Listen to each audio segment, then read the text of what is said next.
Good morning, free enterprise fans. Morning where we're at, wherever you're at. Hope you're having a great day. We have ourselves the final day of round two, and we're kicking it off with a great race between Soapbox Gamer and Keddril in the Highway to the Zemus Zone 6 tournament. My name's Vitasia, and I'm joined on the mic once again by Organ Mike. How are we doing today, Mike? We are doing just fine, thank you, Vitasia, and I'm looking at this race. It's going to be a good one, it seems. Yeah, both Soapbox Gamer and Keddril, two longtime members of the community, so they certainly know what they're doing. Unfortunately, they both started off 0-1, so this is going to be kind of a critical game for both of these runners to keep a lot of their long-term hopes alive in this tournament. And we have some interesting objectives. Let's see, I'm counting two moon objectives, right? Crystal Sword Altar on Masamune. That's correct. Two hook objectives with Pigtail and Launch the Falcon. Also true. And then just an assortment of everything else. And I count 8 required key items for those 8 goals. 2 for the Legend Sword and Adamant.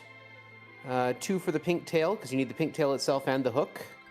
1 for the Tower of Zot. 1 for the Burning the Village Mist. 1 for the for getting to the moon with the Darkness Crystal, and 1 for the Baron Castle. So absolutely, could see a little bit of scramble for finding key items off the top, but we'll see what comes out of this. Absolutely, and we have a Rosa start, and we were talking a little bit ahead of time. Rosa, I think, is one of my favorite anchors because she typically isn't so speedy as to speed up the mid to late game. She doesn't have a lot of agility manipulation, but a Rosa anchor, if you have, depending on your setup, I love Rosa as the agility anchor. If you have a heroine robe and an Artemis bow, enables just a fantastic door grind if we get the Luca key. So that's personally what I'm rooting for today. We'll see what ends up happening, though, because you mentioned it, there's a wide spread of key items required for these objectives. And really, both of these runners very capable of doing everything necessary. So we should be in for a really fun race. And just thinking about the Crystal Sword and Masamune Altar are both pretty dangerous spots in general, aren't they? Certainly the Masamune is the, correct me if I'm wrong, but that's the Ogopogo spot vanilla-wise, is it not? Correct. That is a very dangerous spot. It's among the highest HP spots in the game, and it certainly doesn't matter what you do. It hits hard, it's got high magic attack, so everything is a little bit rough. Crystal Sword Altar is interesting because it's normally the Wyvern fight, and the big danger about that fight really is the Blarg. It really has pretty low magic attack and relatively low HP compared to the other spots around it. So honestly, Crystal Sword Altar, not overly dangerous depending on what you find there. You can spike something generally doable pretty easy. Oh, and here we go. We'll see who is partnered with Rosa to get this underway. We have Iridia. White Mage and Black Mage together at last. And a Rune Axe to start, so that's not going to help them out. No, from a Lunar Sparkle. Yeah, with this party, I think we're going to go ahead and start. We need some gear to get this party rolling. This is always the first question in every scene. Where are you going to go loot? Sometimes if you have more melee-focused characters, you can get away with some lighter looting, but I think we might have to dive a little bit deeper. I might start immediately with Evelyn Castle with this party. Certainly one of the options we've seen several times in this tournament. Soapbox Gamer turning right around and heading into Baron to just grab the free items that are just lying around. A Lilith Rod and a Diamond Bracelet. We've got Mum Bomb sitting in the Baron Inn chatting with one of the twins. That was an Elven bow, which is a great starting bow for Rosa as well. So Lilith Rod, Elven bow, and I thought there were some Medusa arrows. That's enough, really, to get us going if we really are trying to push things. I might still do a little bit more looting. Chat is telling me that is Quake Kid. Thank you for helping me keep the twins straight, chat. Keddril also looting Baron and doing a little bit more extensive looting. Soapbox Gamer headed to Damsion to check out what's hidden in the bottom of the destroyed castle. Seeing a lot of axes. We've got a rune axe handed to us, an ogre axe in the Baron Inn, and now there was a dwarf axe, I think I just saw. Dwarf axe is fantastic because that is some good. That allows you to back row glitch both Cecil and Kane. It's the only thing that Kane can back row glitch with. Also, a couple of great claws. Cat claw poison. Yeah, the Damsion is find your young, really, because I saw some headbands and karate gis. There was some charm arrows as well available for sale for pickup. So we have really Starveils. Lots of stuff. Sorry, we have Starveils for sale in Taroya. So that might play into things as well.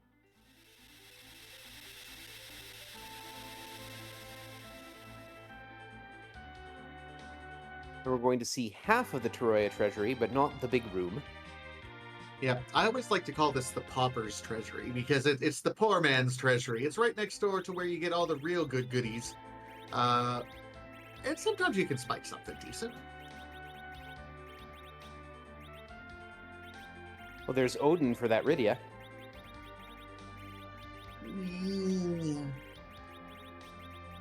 We had a wonderful conversation yesterday about the efficacy of Odin and how it's at best a coin flip, and at worst it can really be kind of a dangerous trap. I consider it money, personally. Soapbox Gamer is headed into the Antlion Cave, possibly to see who the boss is down here. Yeah, we got some decent equipment. I mean, this is a great spot. We certainly have the equipment to go ahead and take out. It's only 1,000 HP at this spot, so it's doable with relatively minimal equipment. But Rosa can take it on its own, while Rydia, we're just hoping survives, so we can get a little bit more experience. And we know it's not Mumbomb who would add another 9,000 hit points to the spot, so we have some guards. Oh, this is perfect. I'm using, those Thor Rages that we're gifted with to start with. I'm fine with clearing this out quick. The officer running away, because this isn't going to be a big experience spot no matter what. Just enough maybe to get that kid some magic points.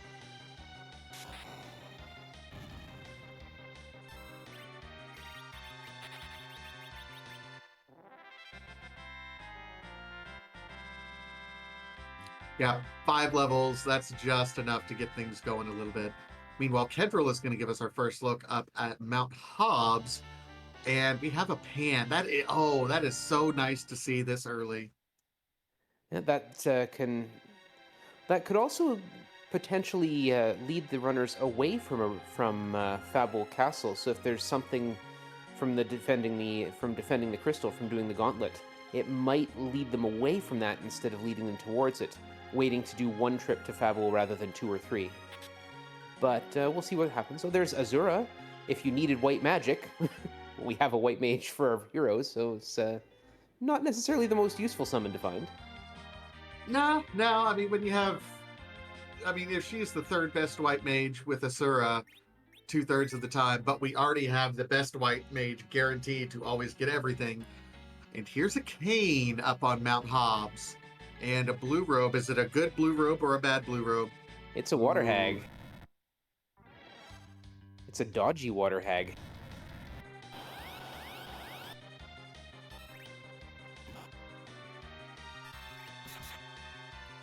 And it looks like... Go ahead. I was going to say, it looks like Kane might be equipped with the Ancient Sword because he missed on both Soapbox Gamer and Keddril. And that is kind of a rough spot to be in. Just immediately missing with a melee fighter. He is in the back row for both of them, so I don't necessarily blame it.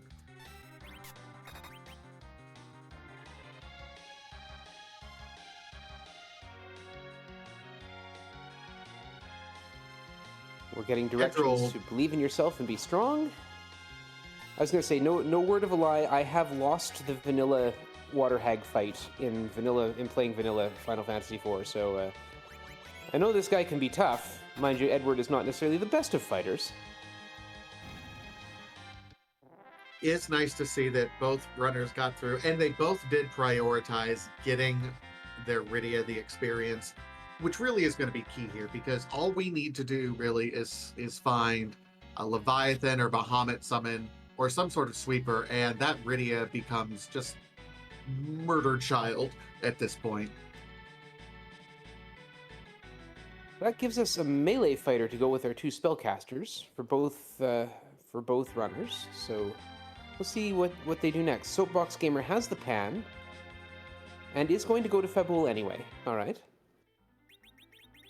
Yeah, from a natural progression perspective, it just going ahead and doing Fabul at this point in time, I think it just you get so much from the experience boost because it's pretty good experience for a relatively low difficulty fight. And what you gain from gaining those 3 to 4 levels on your party enables ordeals to be much cleaner, enables Baron in to be much cleaner. It's just kind of a good natural progression, honestly, that I used to be Team Faithful, and now that's just part of my path. Fair enough. I certainly don't disagree with the option. It was more speculative that, with the pan there, they might try and do all of Fabul in one trip. But we'll see. And we'll see who this is. Maybe it will deter Soapbox Gamer from taking this fight.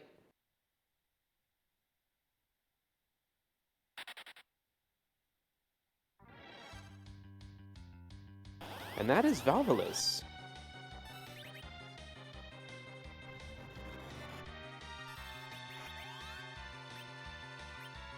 Well, isn't that nice? We just got our nice, lovely cane just right away. Now that does mean that this is not going to be the only logical progression to the underground, correct? Correct. Whatever is here is not going to be in logic, per se. Well, it can't logically be our way into the underground. So if this is the hook, we can know with 100% certainty the Magna Key is going to be available somewhat soon.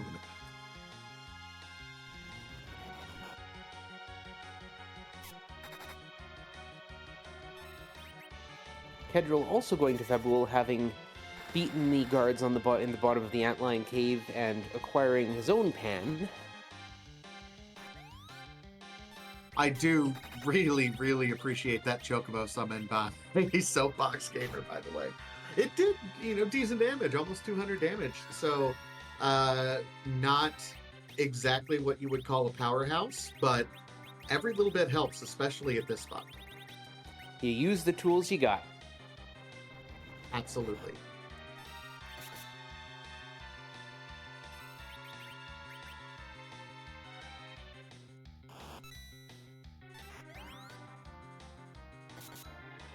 Yeah, and as Lord Goober points out, I would not be taking this right now. And I think the fact that it's Val reinforces it because this isn't going to be your logical progression into the underground.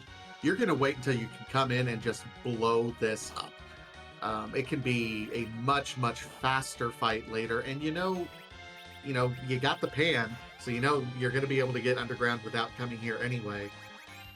I think if you think it through, yes, this is going to be a relatively put this off now that you've seen it. That said, both runners seem to be committing to it. Well, that might be the counterplay as well. If you see it and say, no, I'm going to nope out and go somewhere else. Some runners are like, yeah, I'm going to go ahead and do it now because of that. Well, you see it, you think, well, my opponent is clearly not going to do this thing, so I better do it. And why not? Who knows, we might see something truly incredible behind this fight.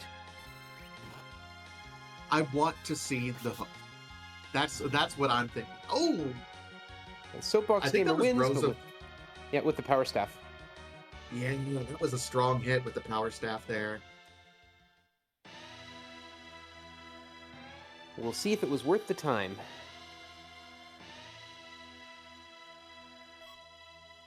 The pink tail, well, that is half of one objective. I'm happy to see it.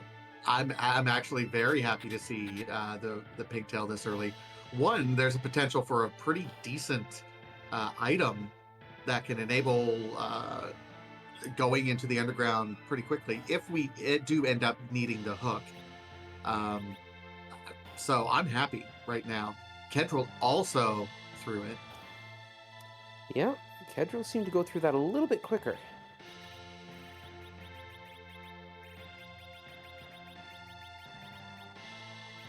I'm not sure if the difference can be chalked up purely to luck, or if there was some difference in equipment that the two of them had.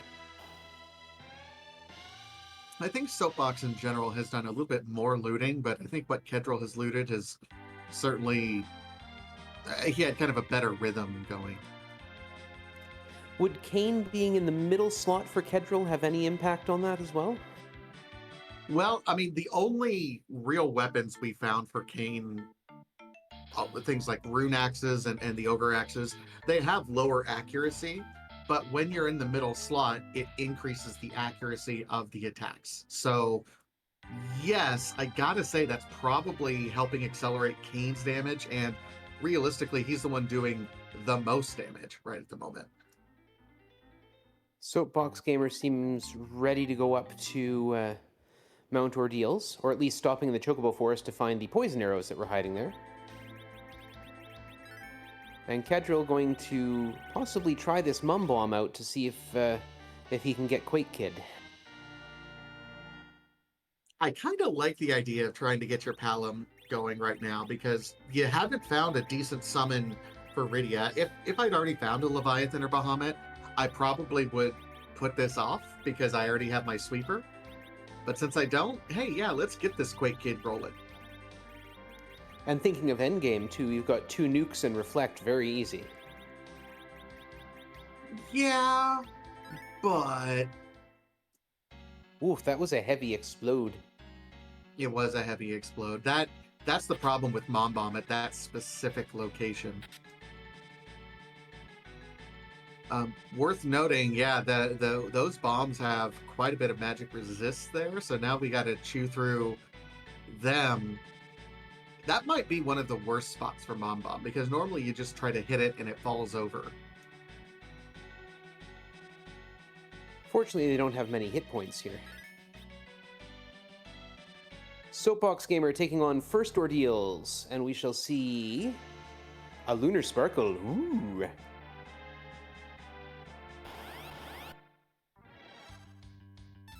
Wyvern in First Ordeals, opening with Toad. Toadern. Oh, that's horrible. And we've got Odin over here on the Baron Inn, protecting the Quake Kid. Wyvern also indicates that that's not going to be our logical underground progression, correct? I'm trying to remember who gates that. It's Valvalis, Golbez, and Wyvern, I believe. Correct me if I'm wrong. I'm not the expert. Yeah. I believe that's correct. Oh, we got a small raid. Thanks, Ninja. Here's what I would do. This is super, super interesting. So, with that Toad cast, we have a person in Mysidia who will cast Toad on the entire party. I love it. I see where you're going. I love it. Go to Mysidia, get toaded, go back. Meanwhile, Quake Kid is holding the magma key, so there is our underground opening.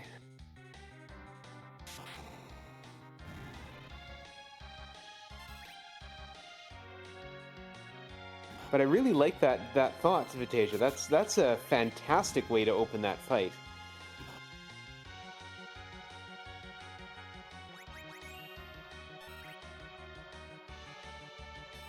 Okay, so we got the magma key. I got to imagine, let's see, Keddril might be doing a little bit of shopping before we go underground. 16 minutes magma key, that's great, honestly.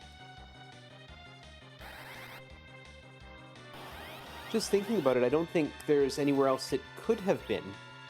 I think this is the only place left that's not blocked by Valvalis or by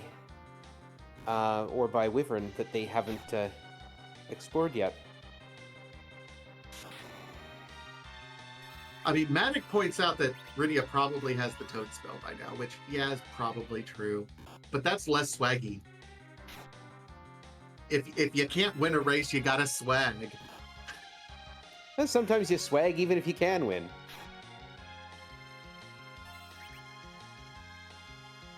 Oh, Kane, get out of there. And, oh, it wasn't enough. He's going to get cut up.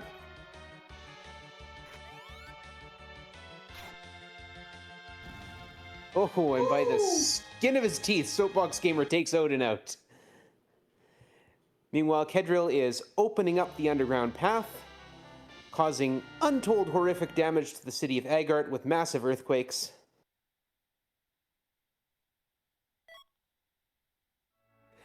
Roddy Sniper pointing out that neither runner has checked for demist at either Mist Cave or Waterfall.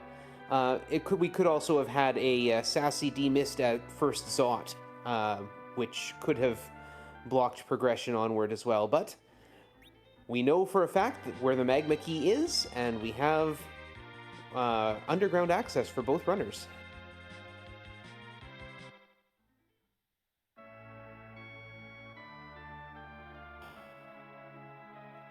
Keddril heading right away to bonk Yang on the head, going through the Sylph Cave. I do like that. I do like immediately saying, hey, I have an objective that I can turn in right away. Let's do it. And it's 3 key item checks at that point. It's the bonk with the summon, and then 2 for Sheila 1 and Sheila 2. That will have, we're looking for kind of a lot of key items right now, so you're hoping to get some sort of direction from here. There's the Twin Harp. That could be forward progression. Could be. I'm not excited about it right now when I see the Twin Harp. It's not, it's not objective. Yeah. Yeah, there's still the summon monsters to check here, the freebie here, and there's still lots of other places to go. But there is Twin Harp, and everyone loves the harp, right? Team Fade Harp. I said it. Soapbox Gamer also going to check Land of Summon Monsters first. I'm sure we'll be going to Bonk Yang after this.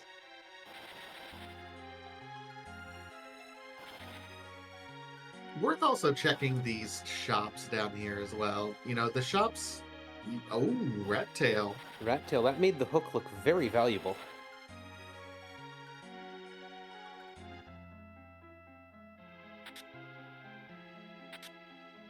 But the shops in the underground, any sort of gated shops, really are going to have the 2 pieces of melee gear that you're really looking for in terms of black belts and bandanas.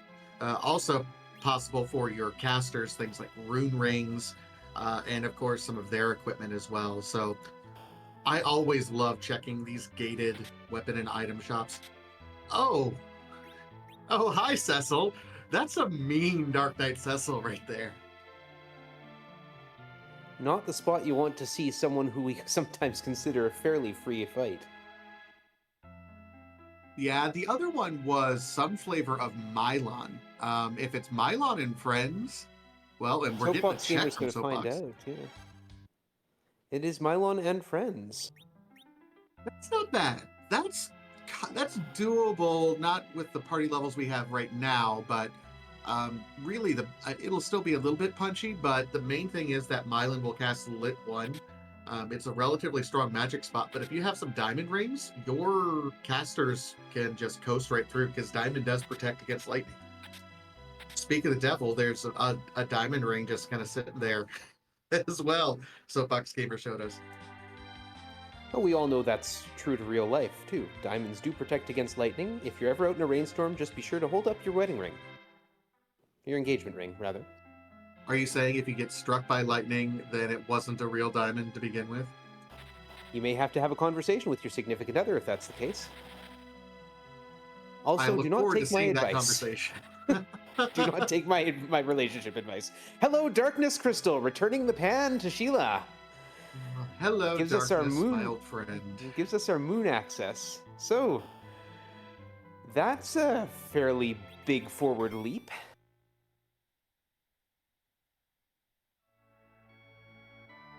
Sheila 1 just having a power shirt. Rydia Caller pointing out that Free Enterprise does not support the advice of the commentators. Good call. Good call. 100%. So we have 4 party members. We have 2 black mages, a Rosa, and a Kane. We still need a 5th. Probably gonna go check the moon character.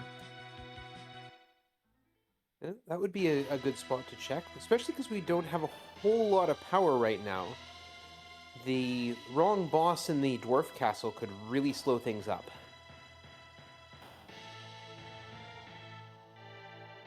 So from where I'm sitting right now, we're at 22 minutes. We have an ogre axe for Kane. I'm hoping to see a Young or a Cecil up on the moon. And then the first thing I'm doing is trying to get that Rosa to level 22, which is I think when she learns Blink. And then I'm starting my MacGiant grind. Yes, sir. Get those levels quick so you don't have to get them later.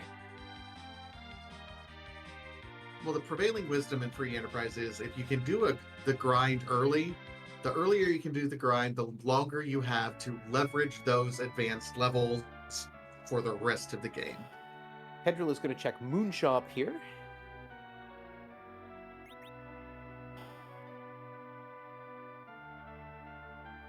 Not much of great value. Cabins. But Azura, we already have.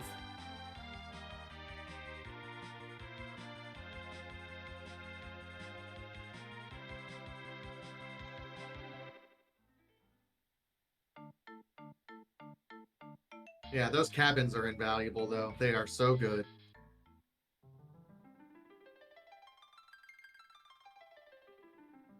Soapboxgamer also launching the Lunar Whale.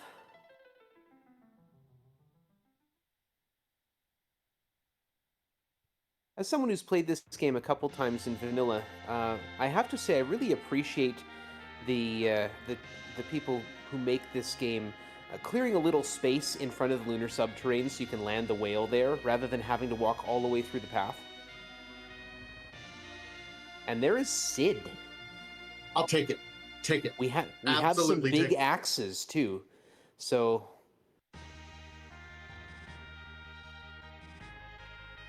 That could be our final party. Yeah, that is absolutely our final party. We are probably going to go to the underground. I imagine we'll do dwarf, or yeah, we'll probably just go crack an egg, honestly. They do have 2 sirens from their starting package, so. Absolutely, we're gonna do that. Crack an egg, get Rosa to blink, and then we're on our way. And even that power shirt from Sheila coming in handy for Keddril.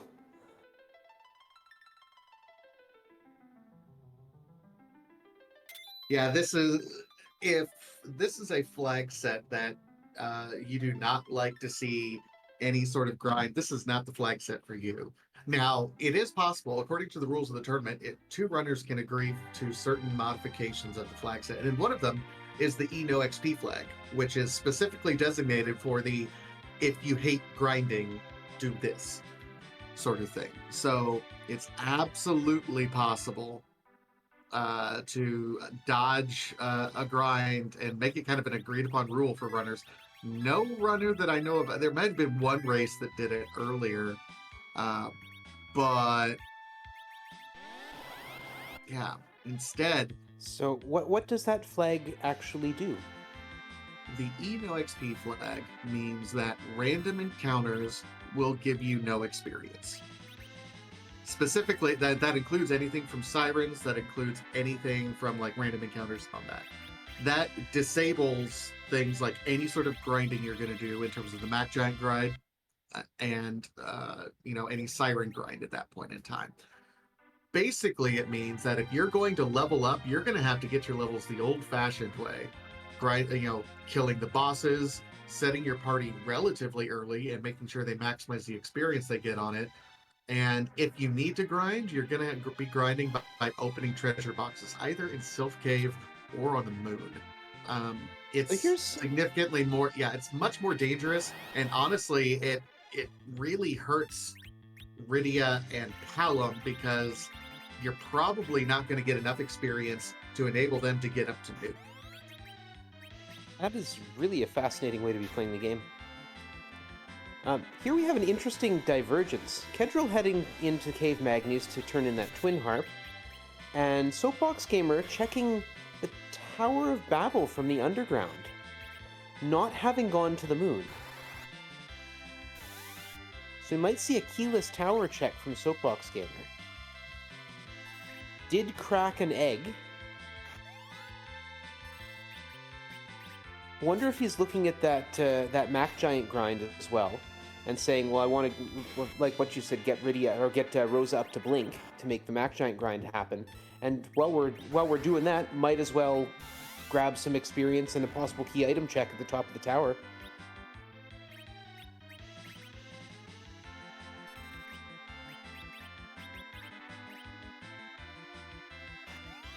Keddril heading into the Dark Elf. Oh, sorry. Go ahead. This is really kind of an odd fight because it's the trap, or it's the monster box chest in the Tower of Zot, which, I mean, it'll have a decent item, but it's not going to have like a great piece of gear right now. Oh, I missed that. Ryudo saying you had to reset the Siren fight. My bad. I'm sorry. I missed that. And Keddril losing the fight to the Dark Elf, meaning we are going to get some music from DJ Spoony B in just a moment, so we will duck out and give you a recap after all that's said and done.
Okay.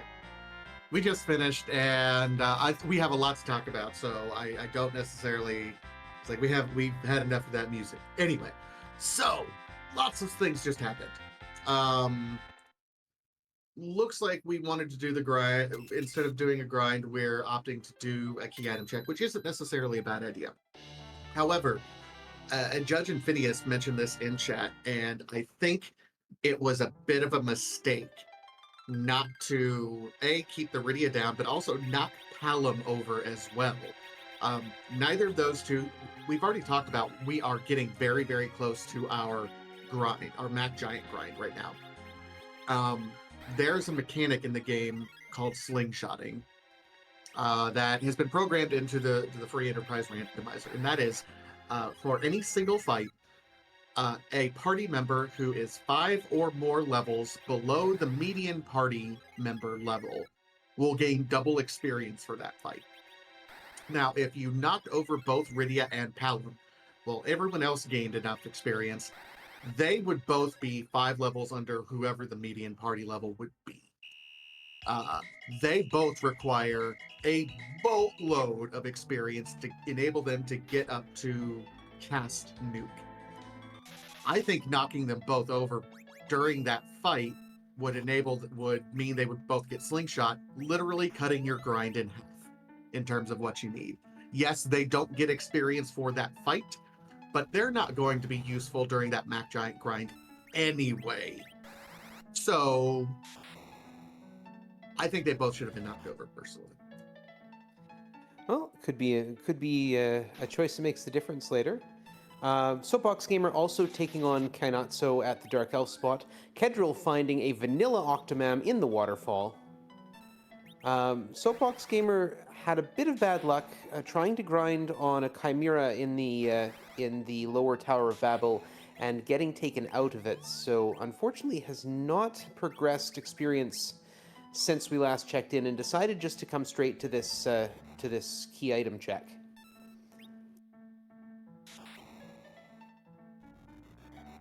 But behind Kainatso here is the Luca key, which does present another possibility for a grind in all those trap doors down in the sealed cave. Yeah, I mentioned that right at the start of the fight. Unfortunately, really, the thing that enables that is Rosa being able to cast Wall, which is already like a mid-30s spell. So unless you are completely eschewing the MacGiant grind, which honestly, with a couple of axe-wielding like Sid Kane, that should be pretty quick. I think that's going to be the slower decision right now. Keddril is heading up Ordeals and is going to find that toading wyvern at the front. We'll see how that goes. Worth noting, there's not a lot of pieces of gear that prevent Toad. I think the ribbon might be the only thing in the vanilla game that prevents Toad.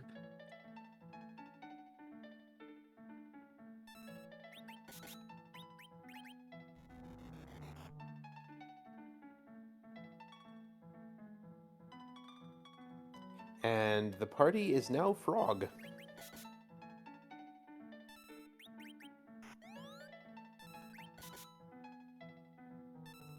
Funny that a toaded cane can't jump. Yeah, that seems a little counterintuitive. And Soapbox Gamer is through Kainatso and is going to get the Luca key.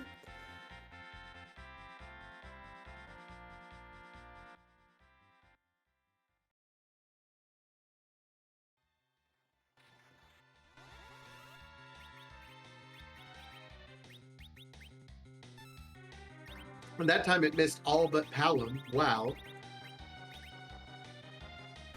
It hit all but Palom, rather. Yeah. But Rydia can't land a Curative Toad on Kane, unfortunately.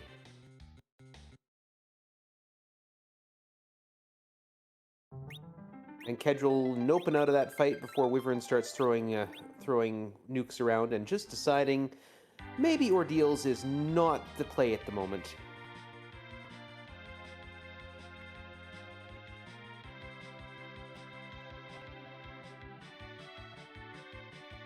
We still have plenty of options underground, so that's not a necessary play. 3 bosses for 1 key item and growth for 1 character we don't have and 1 character who's not in the seed.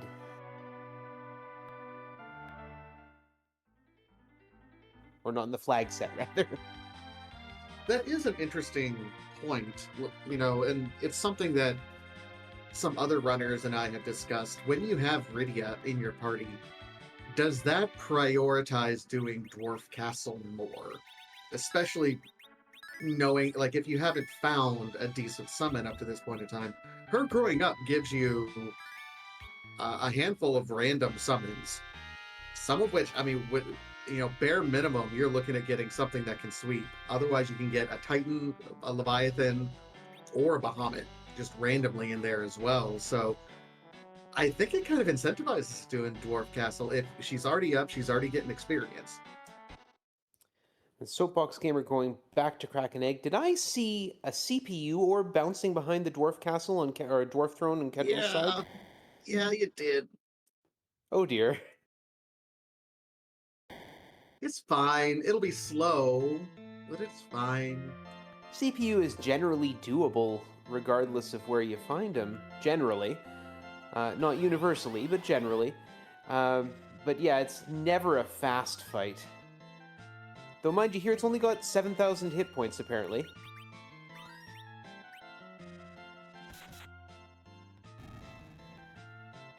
Meanwhile, Soapbox Gamer does manage to finish cracking that egg. I did see Blink. Looks like Virus, Toad, and Quake on our Quake kit are unlocked. That should make life a little easier. And we've got a Chocobo summon on Keddril's side, doing 200 damage. Chocobo's doing work this seed. And the Maze are doing fractional damage, meaning that it's not really particularly dangerous to any party at any time, unless you've got someone with a whole lot of hit points that you just can't heal fast enough.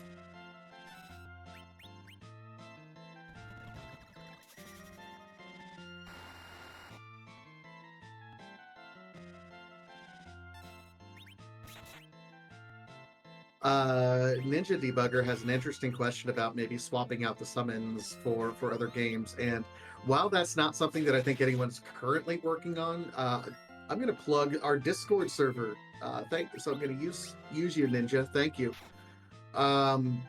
We do have, because Final Fantasy IV Free Enterprise is now in open development, there are kind of different members of the community that are reprogramming different forks in the randomizer. So if that's a project, if you're into the coding and want to take a stab at that, go over into our Discord. I believe it's going to be in the projects.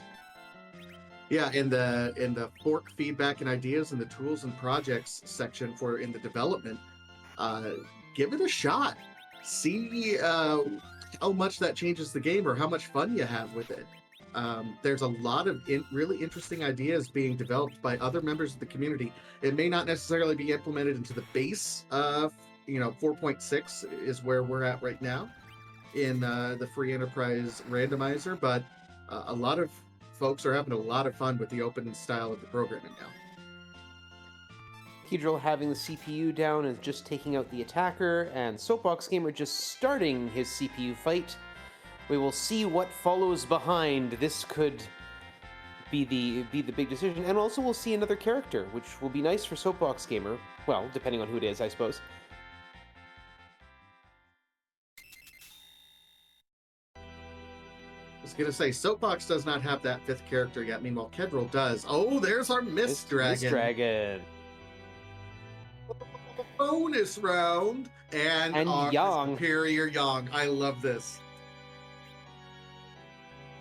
No, you're getting rid of what? He's dismissed Rydia for Young. Just after she grew up and picked up Titan and Sylph, I saw in that list.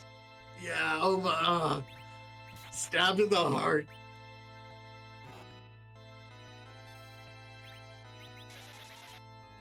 I wonder how our poor restreamer feels about that.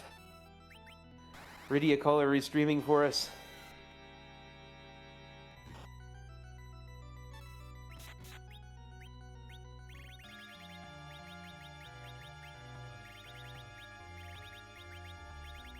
I think personally I might have ditched Sid, but I'm not the experienced one. It's just that's sort of me looking at that. I probably would have ditched Sid and tried to see. Is there experience after the second fight from this? Yes, there's actually quite a bit of experience after this second fight. I might have seen Nick knocking yeah. Yang down and trying to slingshot him later. I mean, Yang can do quite a bit with levels, but if he gets experience from these, I mean, he would be available for that grind. I think both runners are not. There's not a thought process that I can tell from the way both of these runners are behaving in terms of maximizing that grind potential. It's just kind of do what's in front of you and try to go with it. Yeah, the only thing in terms of key items that have unlocked any of the objectives is that darkness crystal.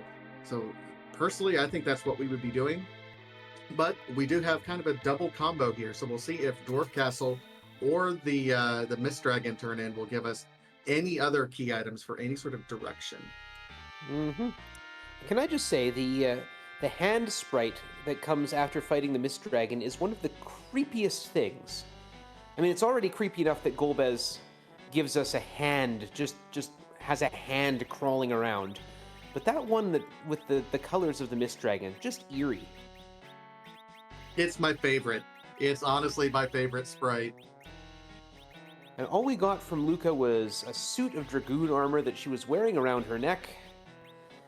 Full human-sized Dragoon armor around the neck of a dwarf child. Those dwarf kids are strong.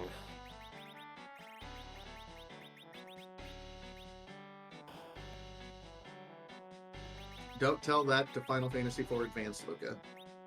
Worst character in the game.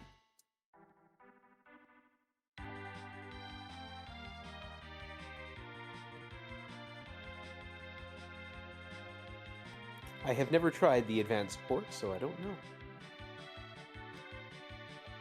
know. Well, I don't want to diverge too much, but here's our mom check. And the Mist Dragon will provide us with, drumroll please, the hook. Hello. Okay, so that's two key items or two objectives there. We do get to trade the pigtail. We get to turn in the rat tail as well. And if we want to launch the Falcon now, we can. It becomes an option.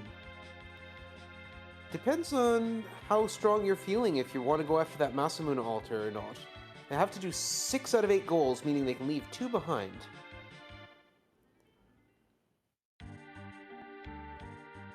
So the general consensus, and this is just good, smart routing here, is if you have an objective to do that does not lead to another key item, launch the Falcon, turn in the pink tail, turn in or do the sand ruby, or miss or burn the village mist. So there's 4 different objectives that can possibly do nothing. Wait to turn them in until those are going to be your final objectives, because it's always possible for you to run into something where you get like 2 objectives done back to back, and you can dodge something that is a huge time sink, like launch the Falcon. Now here we're going to turn the pink tail in because we're already here. We're going to turn the rat tail in and a nice power spike. But otherwise, it'd be like, yeah, hang on. Just a white shirt behind the pink tail, but it is an objective to turn it in, so well worth doing. And an Artemis bow, so no progression there, but a nice piece of equipment.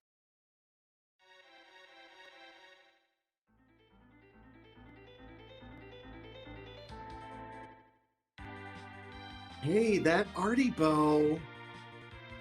I mentioned it a little bit earlier. We have the Luca key now. Uh, Getting something to the point where Rydia is your fastest character, or Rosa is your fastest character, enables that door grind as soon as she has access to wall. I kind of like it. Well, now it's an open option for them. Looks like Keddril is going to go through Eblin Cave, and Soapbox Gamer right on his heels, grabbing the hook. We'll see if he makes the same decision.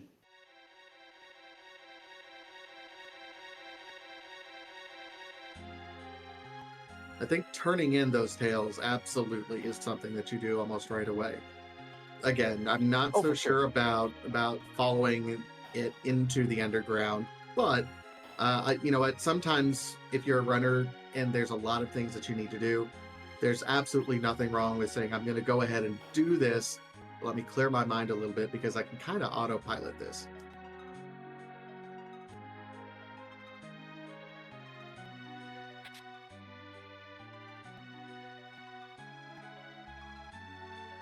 We have talked before about the importance of having these moments, even these longer objectives where you can take a breath, you can make your way through them.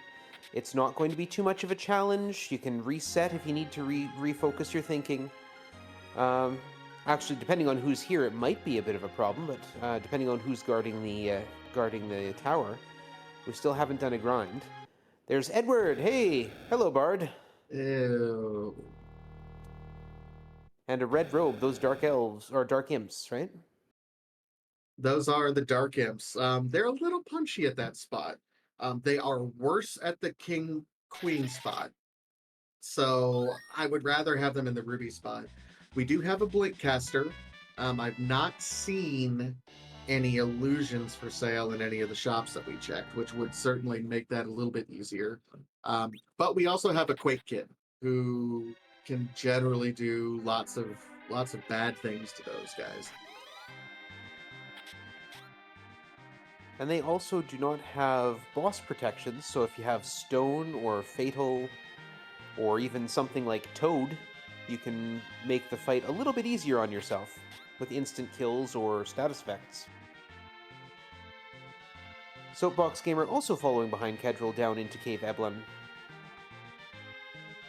So interesting party difference here. Keddril opted to, keep Sid, and in order to get the Yang, ditched his Rydia. Meanwhile, Soapbox Gamer did not have Sid, so still has Rydia. Uh, no one took the Edward, of course. So one is a more melee focused party. The other is more balanced, I would say, with two black mages, two melee fighters versus three melee fighters and one black mage. It'll be interesting to see how that reflects the rest of the race. Yeah, those sort of changes, even when the routing is basically the same. The only real difference is that Soapbox Gamer has not gone to the moon for that character check.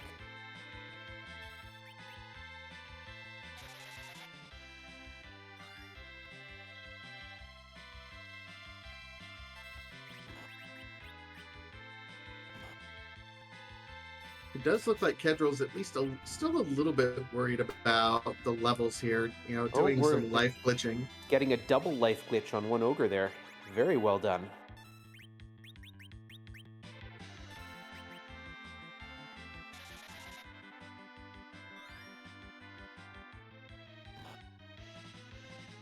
So for any who don't know, um, when you use the Life 1 spell or a Life Potion, it revives the target with hit points equal to 5 times their vitality. All enemies have 0 vitality, and so when they are revived with hit points equal to 5 times their vitality, universally 5 times 0 is 0. So the enemy revives, it revives with no hit points, dies again immediately, and credits you with a second kill of the same enemy. And that is, in short, the life glitch.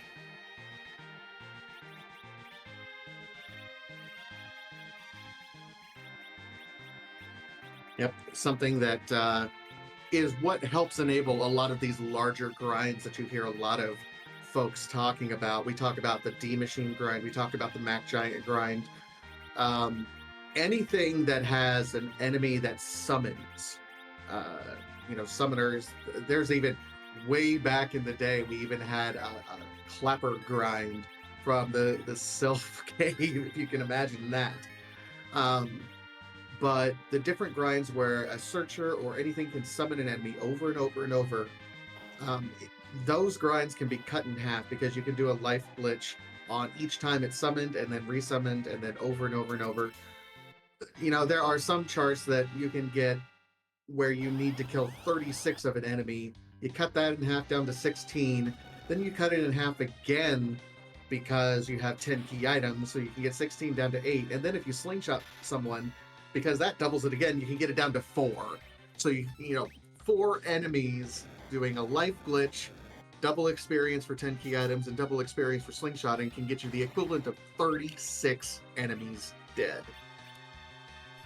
Now we have both runners taking on Dark Elf at the King and Queen Evelyn spot, basically neck and neck. Soapbox Gamer did not stop to take on those Mad Ogres. So we'll see, again, what difference a few levels can make here.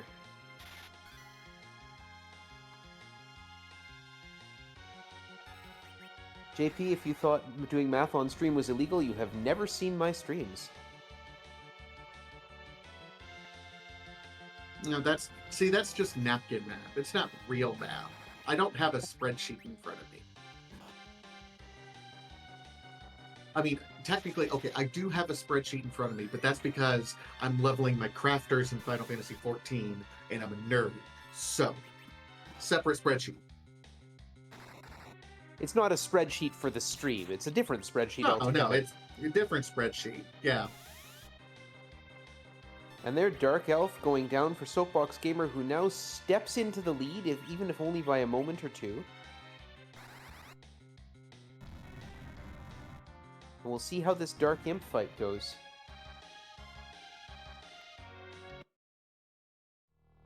Soapbox Gamer, I think, probably wisely going back to save. But don't need to do a heal here, because this is the Rubicon spot, and Rubicon will heal you before you fight him.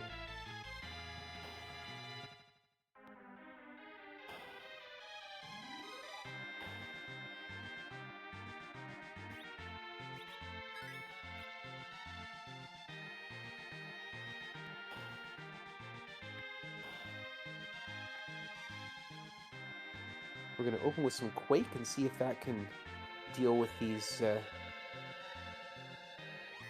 monsters. And looks like he's going to try and do some stopping with Rydia.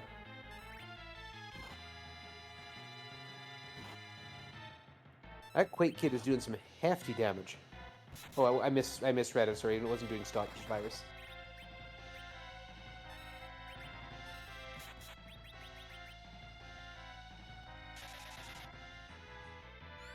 I love how we've gotten so much divergence, and this is one of those seeds where we really got a pretty early magma key. We also got a pretty early darkness crystal. Those are the kinds of seeds that lend themselves to really wide divergence, right? These two runners have basically been following each other in lockstep the entire season. Yeah, the only functional difference being that Soapbox Gamer didn't go to the moon to find Sid. So we've got a different party composition, but the two of them have basically moved through the world in more or less the same way. Sometimes doing the same steps in opposite directions, but yeah, they're still neck and neck.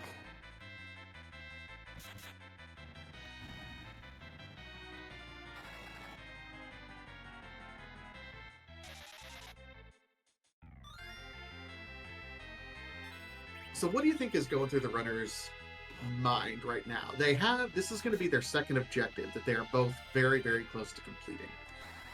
They have access to 2 more with Crystal Sword and Masamune Altar. But otherwise, it's been kind of wide open. If you're a runner in this seat and you're in this position, what are you thinking? That is a good question.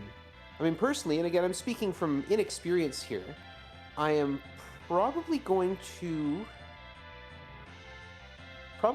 see. Do we have the hit points maybe to survive that Dark Knight Cecil since we're already in the underground, and maybe head after the King of Town of Monsters? We have the Luca key, which can provide a lot of experience through those trap doors.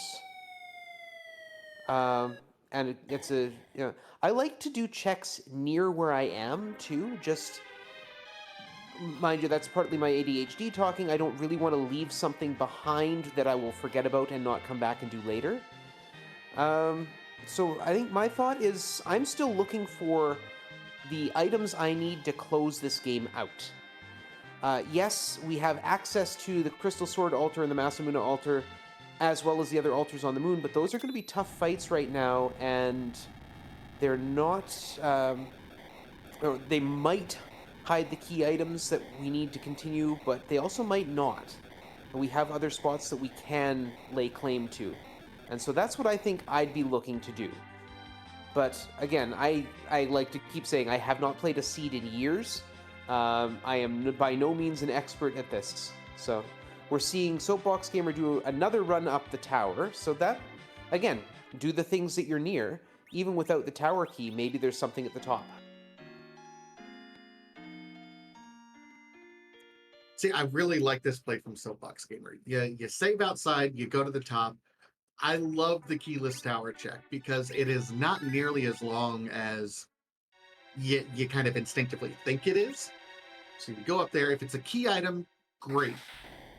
If it's not, if it's a zonk, you can just reset out. And it's really not all that bad.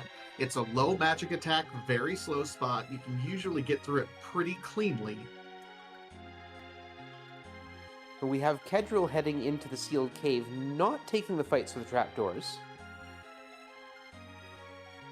Which is quite reasonable. It's just, I know there's a fair bit of experience there. And if you leave them, if you leave a whole bunch of them unopened, you can come back and get them later if you want. See, that's why I'm a little bit, like, I like the Luca Cave check in general. We're at 8 key items right now. Plus, we have that Artie Bow. Since we've already kind of committed to not doing the MacGiant grind, I would probably try to hold off on doing the Luca Cave check until I have 10 key items to try to get to that point where the door grind looks more attractive. We have Baron guards at the top of the Tower of Babel. Should not present too much of a problem for Soapbox Gamer. Well, they are a little bit punchy. Luckily, we have a mute that we can cast directly. There's the Legend Sword in the bottom of Sealed Cave. I think we also have a Rune Axe that we can throw on Arcane, and those guards do count as mages, so they are weak to mage, the Mute Knife, Rune Axe, Mute Arrows. We have Lunar Dragons in a very fast Evil Wall spot.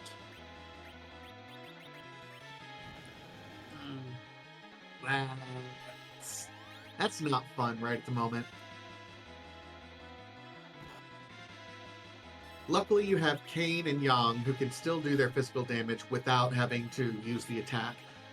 Again, you do not want to use any sort of fight or berserk command on D-Lunars.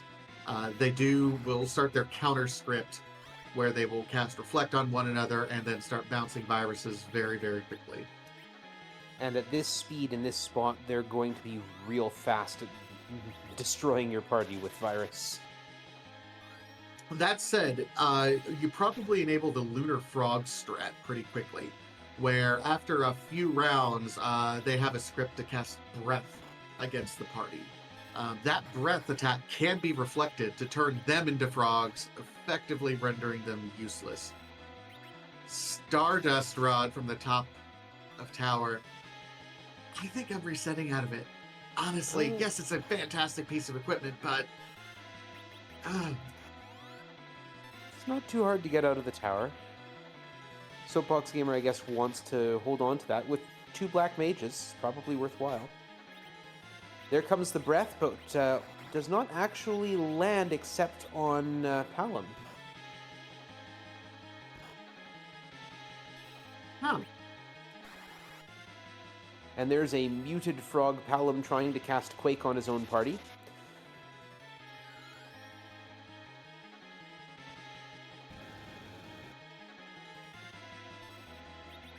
You know, I've never been at this point in this particular fight where what happens after the breath? And they're not frogged. I think they just start their script over again.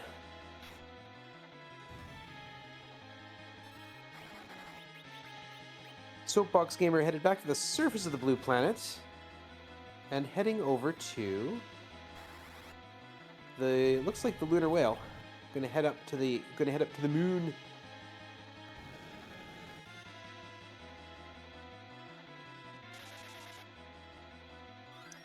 I think this is, I mean, we're still relatively low level. I think we might be in the low 30s by now.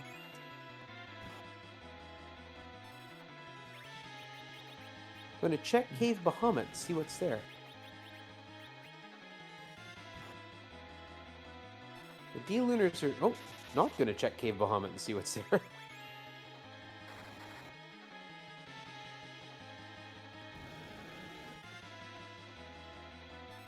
Little moment of indecision, perhaps. Heading back to the underworld. That lunar just cast breath again. Yeah, this one remaining D-Lunar is... The fire is fractional damage based on the target's max hit points, so those characters with higher max hit points are taking a little bit more damage. And the speed of this thing is just brutal. Now that we're down to Kane and Sid, it is just going constantly. Swinging fast, and it counters everything with fire as well. Oh, my goodness. Oh, here comes Wall and Virus. Okay, and we're through the D-Lunars. Soapbox Gamer now heading into the sealed cave, going to find the same problem down here.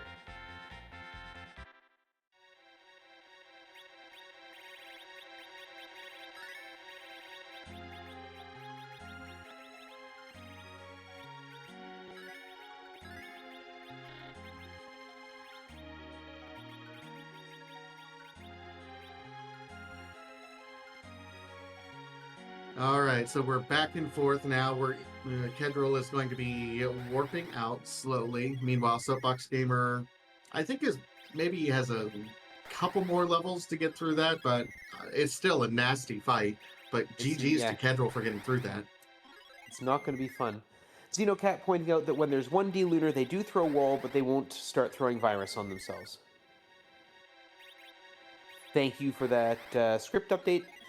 I appreciate it, because I don't know those things. So at this point, here's the thing. We have 3 checks that we have not made still on the blue planet that we have access to. We have the King and Queen of the Summoned Monsters. We still have that Mount Ordeals, by the way, if we really want to try tackling that Wyvern. Otherwise, we got to go to the moon. Yeah, there's also first Zot, but that doesn't hold anything. You need the Earth Crystal. We're looking for that Earth Crystal anyway, because completing the Tower of Zot's on the list. Right, it would be fantastic if we found that. Zot 1 is, I mean, we're past Zot boss checks because we already have the Demas that we found. Keddril now going to do the Tower of Babel, looks like. Gonna find the Stardust Rod at the top. I think chat pointed it out. It's like, yeah, we're going to do keyless top of tower on Keddril side because we had a little bit of divergence. That's a treat. Then we're back on the same path.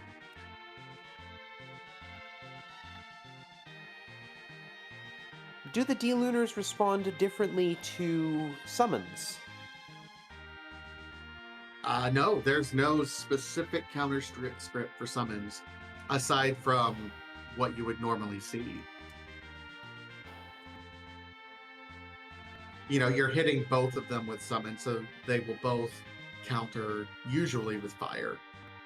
So you got to be prepared. Fire is, I think, is about a 25% attack, so you got to be prepared to lose about half your health if you're going to be hitting both of them with anything.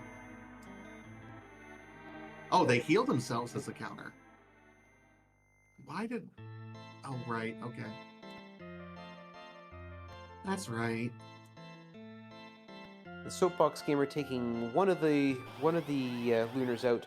Having that second black mage has made this fight a little bit faster, I think. Well, we have Rydia casting Asura over there.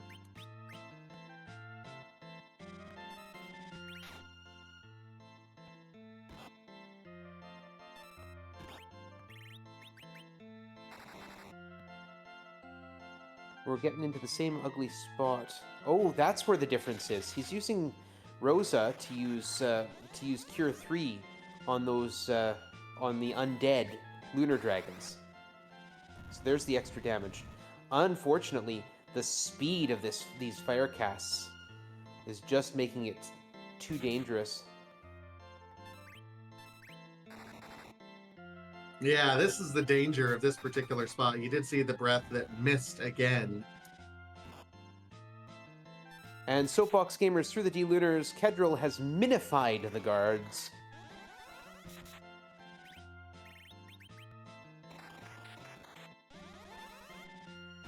Which does not stop them from minifying his own fighters. Nope, they can still cast. They can also mute here, or piggy.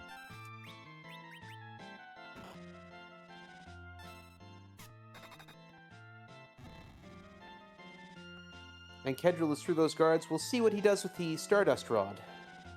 Whether he keeps it or whether he just resets out.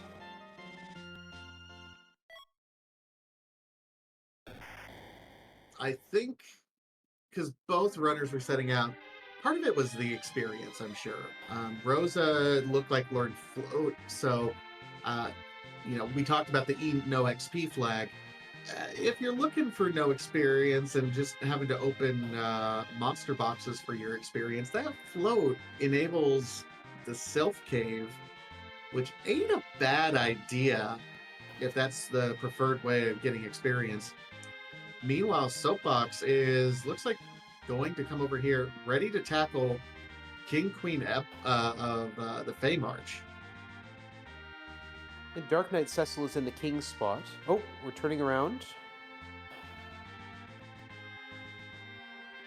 The other thing clearing the Tower of Zot would do would give Rosa that exit spell, which would make some of these short entrances a little bit faster.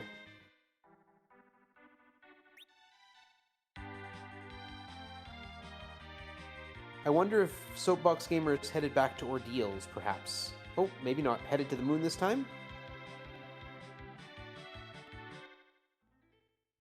Certainly looks like it.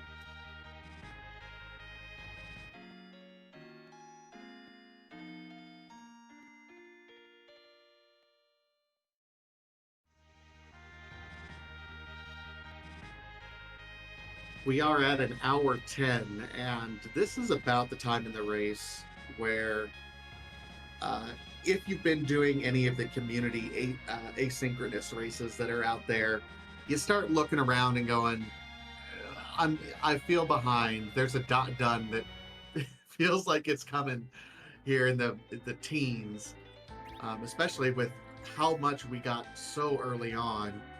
It does look like Keddril, though, likely pulling up the MacGiant spreadsheet, going to be saving and resetting in order to start counting out and setting up that MacGiant grind.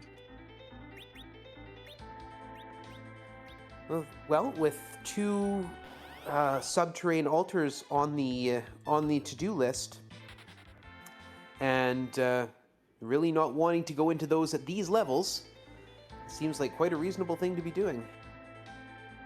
We have a karate standing in Bahamut's spot in the Bahamut cave, which looks like Soapbox Gamer is going to challenge. I'm worried. I think this hits kind of hard here, if I recall. Well, 1,400 damage in one hit to his double. But Rosa does have Blink. We'll see how bad the kicks are.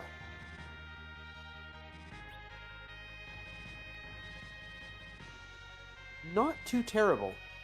Survivable, certainly with that Cure 3 on Rosa.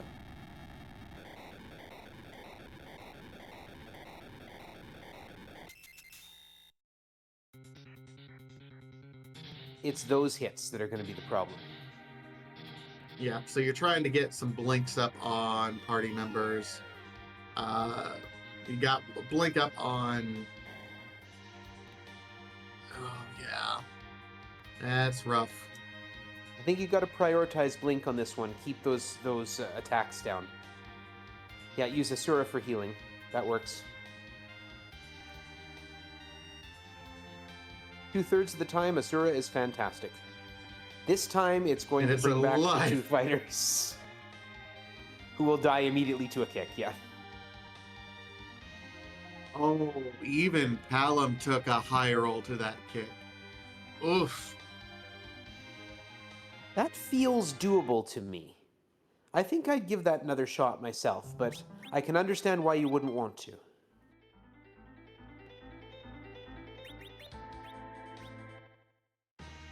Like, I don't disagree with Soapbox's choice to go elsewhere, but... And again, I could be speaking from inexperience, but the numbers on that, with the speed, looked like it could be done. It might be real close, but it looked like it was at least doable. I think the rough part about that particular fight, and Keddril is going to find it right there as well. If you're going in underleveled, you have to have really, really good luck on who is being taken out, because the first couple melee hits that aren't kicks are going to take out someone. Now, you are counting on them not hitting Rosa and at least one of your damage dealers in order to enable some blinks to get out, in order for a little bit of damage to get out, to try to get you to a sustainable level. Because you can kind of go, cure everyone, blink, cure everyone, blink. The problem is you already had really good luck on that one, and you still ended up getting high rolled on some kicks, and it ended up hurting you. So it looked doable, but I think that was probably a pretty good luck outcome anyway, from what we saw. And Keddril not even bothering, taking a look at Yang and saying, I'm not doing this. So I think we're going to try look at a few of these altars. This is the Muramasa altar. Not on the to-do list. And there's Golbez. Nope. Reset out. Nope. Too much damage to do. Well, I mean, I don't know if this is necessarily the damage. I hate sitting through this cutscene for something that's not required, personally. Now, yeah, we're but looking the for a lot of stuff. Yeah, the experience too, at this spot.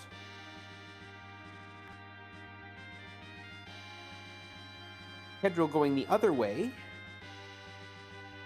possibly checking on the altars on the to-do list.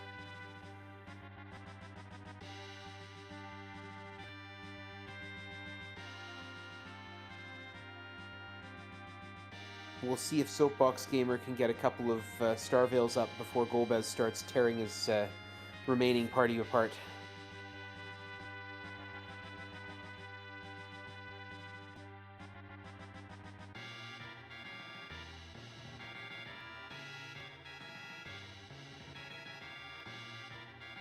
He gets lucky with his cane still active, gets that first Starveil going.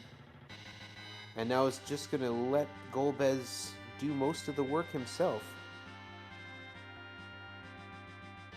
Yeah, you probably try to get at least Palom and Rydia up to get some experience.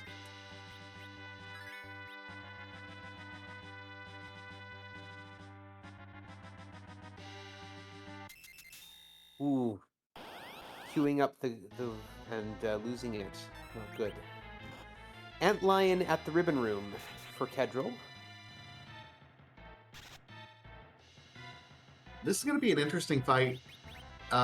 We have plenty of melee fighters who can do damage without fighting. Ow, the problem is, it still punches really hard.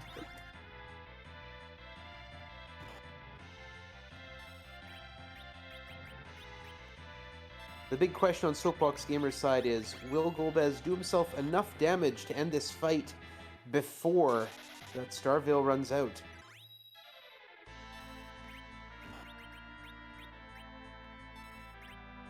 I'm not quite sure the HP of this spot either, because you do have to eventually hit him when he runs out of HP. Otherwise, he can't just kill himself. And Ooh, we're still in this. Oh, no, not now. That's that. Also pretty quick there.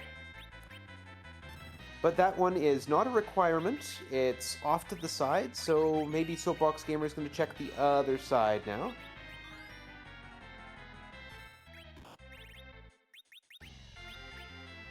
Lunar Antlion doing a fair number over here on Keddril's team, though Blink is doing a lot of work. There are just a lot of fights right now. We're having a Cecil who could back row cover, or having illusions. Feels like it would be just make everything a whole lot easier. We got Antlion here. We have that fight over in Cave Value. Just a lot of real rudeness, honestly. What character checks haven't we seen yet? We don't even know if Cecil's in here. I mean, Zot. Zot's That's the two. big one, and Baron. Baron, Zot, we still need the Earth Crystal to get those two characters.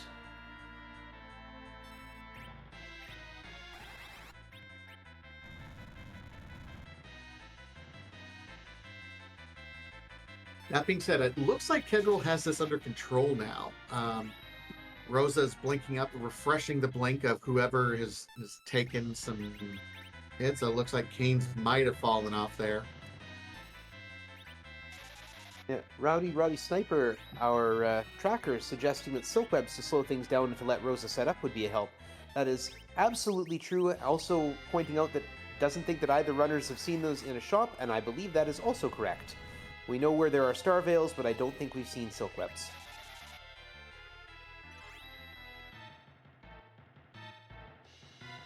The required crystal altar. Soapbox Gamer going to check it out, see what's hiding here in Wyvern's spot. Calbrena. This is honestly fantastic because you have a couple of sweepers. I think a single Quake, if you have some decent equipment, should be enough to take out all of these dolls. Wyvern doesn't have a huge amount of hit points, if I remember correctly. Not a huge amount, plus it's all split between the dolls. More to the point, those back row dolls, those blue dolls, do not have the boss bit. So if you toad them, you can stop them, you can toad them, you can do whatever, and we still got bad luck. Bad luck. And just missed the toad cast.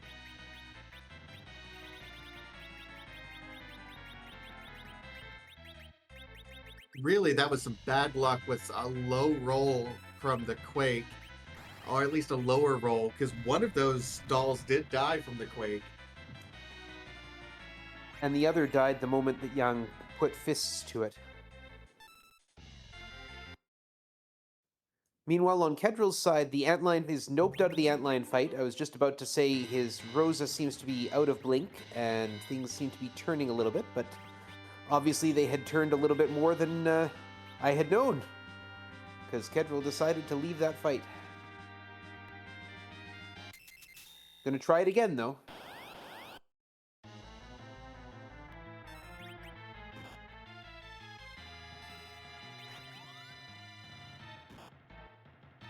Calbrena has run out of power and re-separated into the dolls.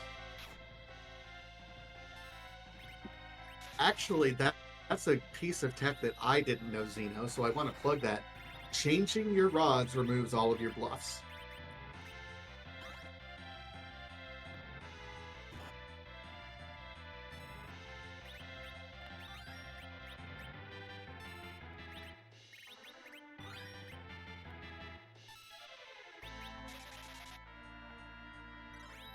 Getting a toad off this time and turning the 3 blue dolls into frogs.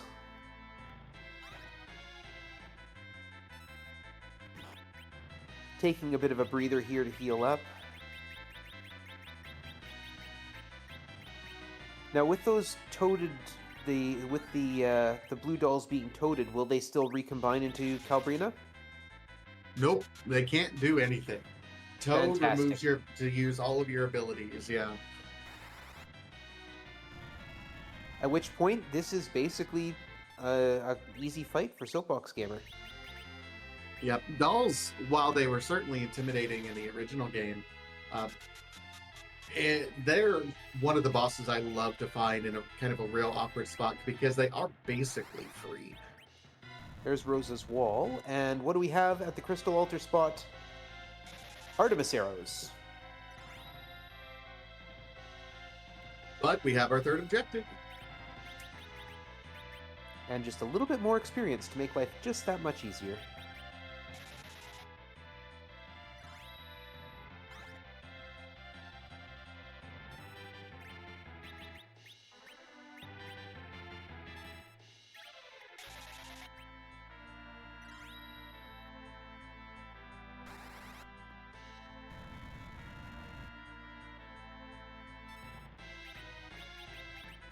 Yeah, the problem that we're running into right now on Keddril's side is this is the Ribbon Room altar, which has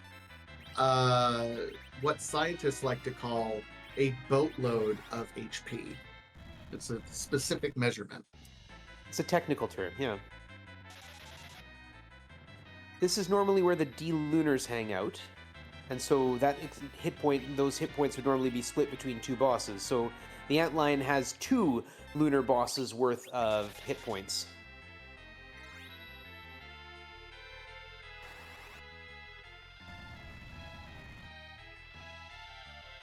Soapboxgamer going to check out the Plague Altar for where the White Spear normally hits. And what do we see?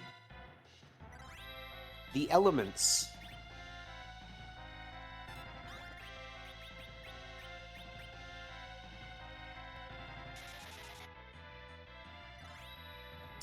Honestly, don't hate the Elements fight here.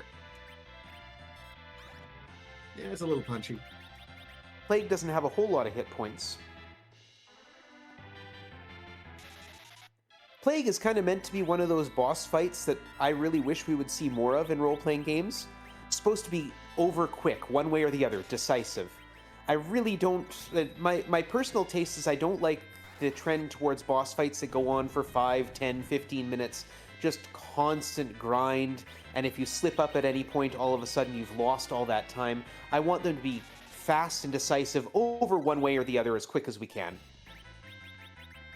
Soapboxgamer looking for... Oh, God. Masamune Altar. Required Masamune Altar has the gauntlet.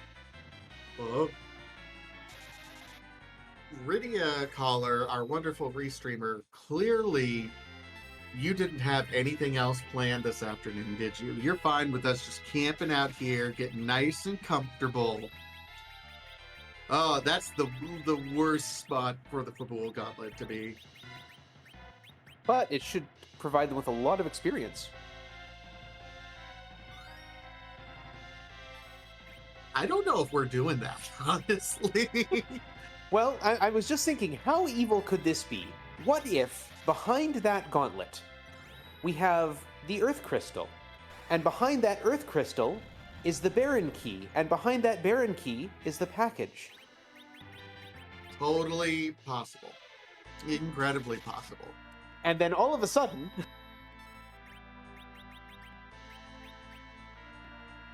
And all of a sudden, without warning, we are sitting here at 2 o'clock and the seed's not done. Well, I mean, I do have work as well, so... Yeah, I know. I also have things to do this afternoon, so I'm really hoping. So here's the thing. Neither runner has done any semblance of a grind yet. They have, up to this point in time, said no to the grind. Absolutely avoided it. We've had the Darkest Crystal since like the, 22, 23 minute mark? It was fairly early on, yeah. Came from Sheila 2, from Turning in the Pan. Yeah, so it feels like the first. I mean, you're going if you grind up. If you would have grind up to just mow through everything, could have gotten through there. And Keddril gets Keddril through gets and finds through, nothing. A Leviathan summon. Well, the Leviathan summon might be useful if he'd kept Rydia. and he lost. Yeah, I didn't keep Rydia. Soapbox Gamer going at these elements. We're through the first two phases. Getting through that ruby is significant because that Rubicon can dish some damage in this spot. This is kind of a high magic spot in order to make sure those plagues land, the counts. So that could have been real rough. On to phase 4 on Soapbox's side, and Keddril starting the elements fight.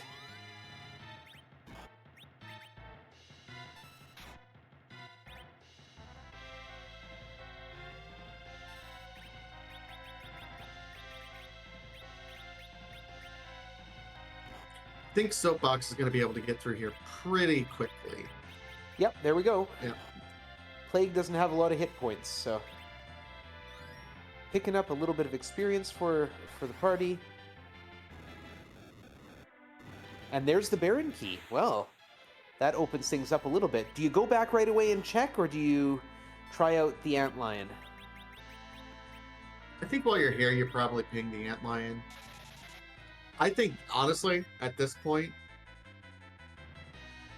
I abandoned that Masamune altar. I know, I'm a horrible, horrible person for thinking that. But at this point in the race, I have a grind. Yeah. I absolutely think that's the right call. Leave it alone. We can drop two of the 8 objectives. That leaves one more free one we can deal with. We haven't found the package. We haven't found the Earth Crystal. We haven't found the Adamant, though we have the Legend Sword. Any one of those might be behind Baron Castle. So, yeah, I think you're right. We just leave the Masamune altar to rot. Unless we find no other forward progression. But yeah, I mean, Dark Knight Cecil is still sitting there in the King of Monsters spot. The Queen of Monsters spot is still available. I cannot remember who is sitting in her throne. But yeah, there's still checks to do. That Masamune altar, I think, just needs to be left alone. And this is a question for chat because this is not an easy question for anyone who has experience in the free enterprise randomizer. It's a required objective, but you don't really have the levels to get through it. What do you do? How do you handle this Masamune altar? Do you completely abandon it and just write it off? Do you maybe come back after you checked everything else? What's your philosophy on this? Because this is just nasty. Yeah, Keddril not even hesitating on the reset, just heading back up.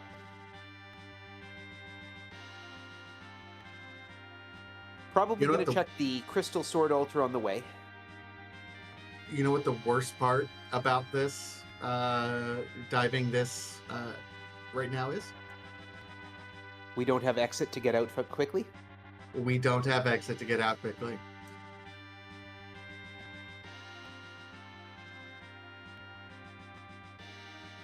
But we won't get exit until we find the Earth Crystal.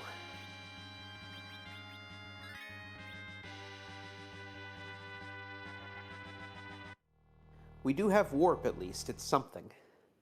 Keddril going to find the Calbrena dolls at the Crystal Sword altar. We'll see how this fight goes for him.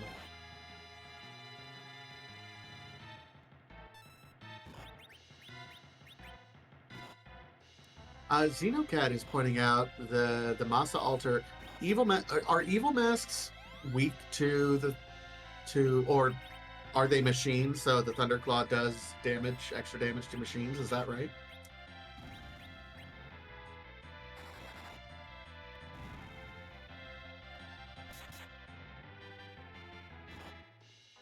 Evil masks are machines. Okay. Well, that's only the first fight, though.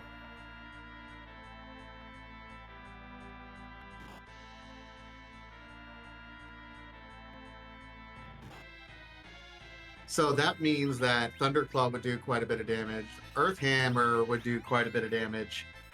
Um, yeah, actually, that makes it. There's two of the fights, and behemoths are already free. Yeah, they might not be so bad then. We got one free Fitz rating to us. Hello, one free Fitz. Welcome to the free enterprise. To what's proving to be a very interesting seed.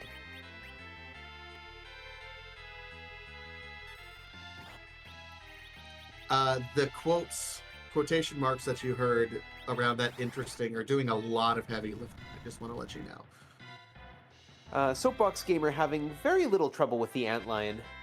Just taking it apart. Getting a whole bunch of levels for it. Well, now that he's got 10 key items, getting double experience from his fights. And finding out that maybe that Leviathan summon will get put to use. The White Spear might. Maybe.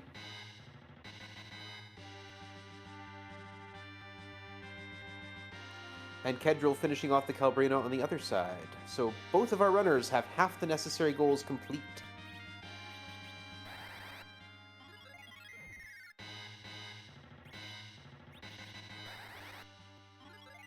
Plus, we have the Baron key, so I got to imagine we're going to make a beeline towards that Baron Castle to at least liberate Baron Castle, check that key item. I imagine we might also check the basement as well, if the key item doesn't immediately give us something else.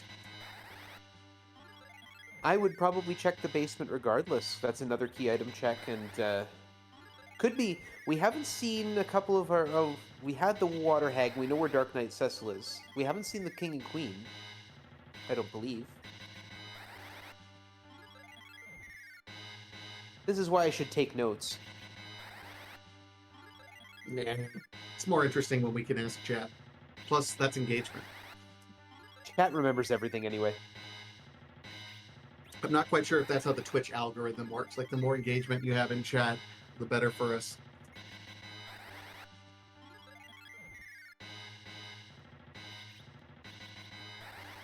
But while these runners are warping out, I don't know, should we shout out chat or should they? Hi chat. Well, I mean, How's it going? we should go ahead while we're doing this and plug the free enterprise community in general. You know, our For sure, wonderful team behind the scenes. You know, we have Roddy Sniper doing the tracking for us, and of course Rydia Caller, our restreamer. With thank you guys so much. But we are always looking for additional volunteers to help us out, doing commentary and putting on these shows for the tournament and our community races. So uh, I hope, first of all, I hope you're over on our Discord. And if you are over on our Discord, go ahead and check out the links to sign up and help us put on these wonderful shows for our volunteers, commentators, trackers, restreamers. We can always use more folks helping us out to put on these shows. So we'd love to have you as part of the community, and it's a ton of fun. Tickles my inner theater kid. Wonderful. My work is getting busy. I can't commentate all these races, so Absolutely. So come on and join us over on the and even if you haven't joined us over on the Discord, just come join us because it's about the friendliest place on the internet. So we'd love to have you. And you know, while we're shouting out the backstage, we should also make sure that you're following the runners as much as you're able. Soapbox Gamer and Keddril. They are putting on a heck of a show for us, and they deserve your support. Soapbox Gamer going back to check out the Muramasa altar. So Golbez is here. Interesting. This on Keddril's side, this is cracking a siren here, isn't it? Yes, it is. Taking on the Gold Dragons, trying to get a life glitch out of them and getting some experience. Perhaps that's why the runners were a little reticent to do a grind. Was maybe waiting for the 10 key item doubling of experience.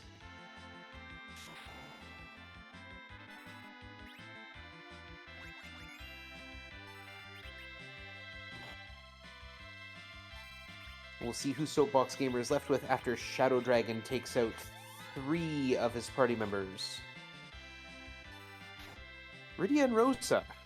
We'll see if they can get their Star Veils up in time to prevent getting wiped out by Golbez's very quick magic.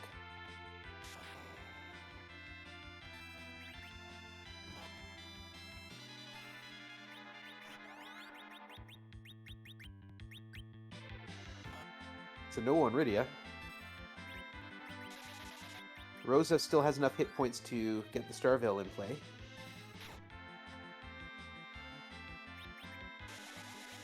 All right, so round 2 for Golbez here.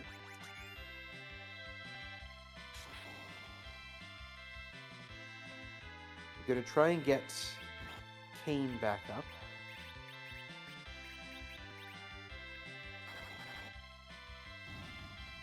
And the random number generator strikes again.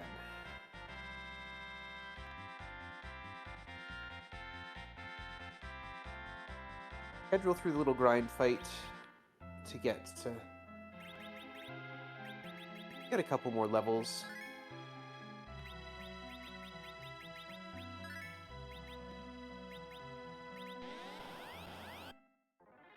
And cracking his second siren. Golbez just not having any of this. Just going to keep blasting away at that barrier, and anytime that Soapbox Gamer tries to bring someone else up, knocking them back down again. My goodness. 4 for 4. Board face AI at its finest, folks.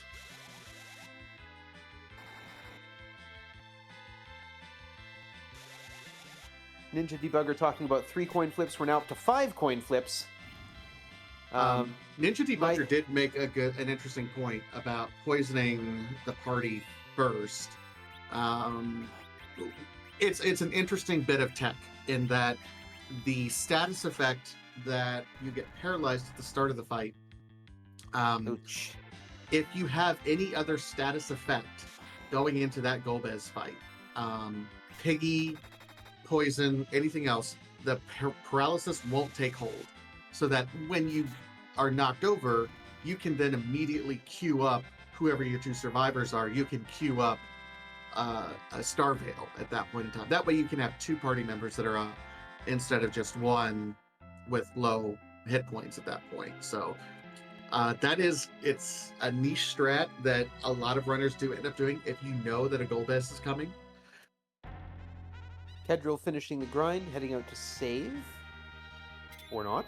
Heading back to the blue planet along with Soapbox Gamer. I'm sure heading for the barren waterway at this point.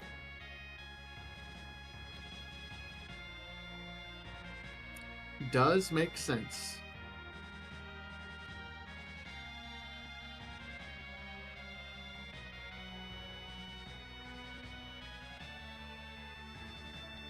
But yeah, all those coin flips going wrong. I will always remember one of my very first marathon runs. I was playing Ultima for Speedrun Ragnarok, and at the start, you are trying to rescue a princess, and in order to do that, you kill a jester who gives you a key, and this key has a 50-50 chance of being the correct key.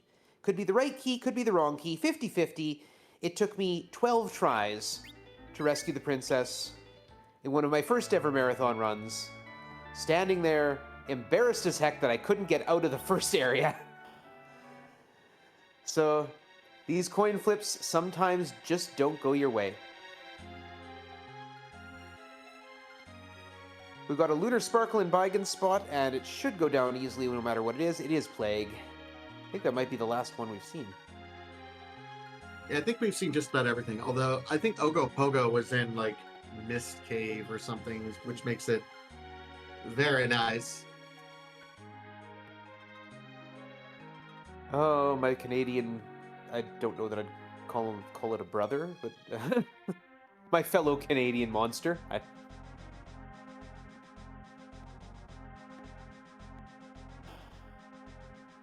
Plague easily removed, and up we go to see who is usurping the throne of Baron.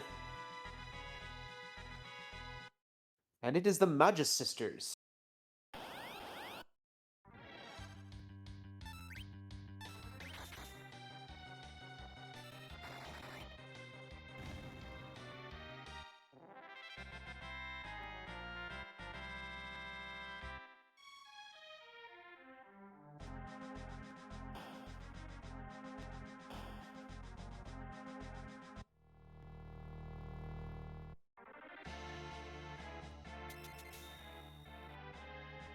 And Quake should finish things up here.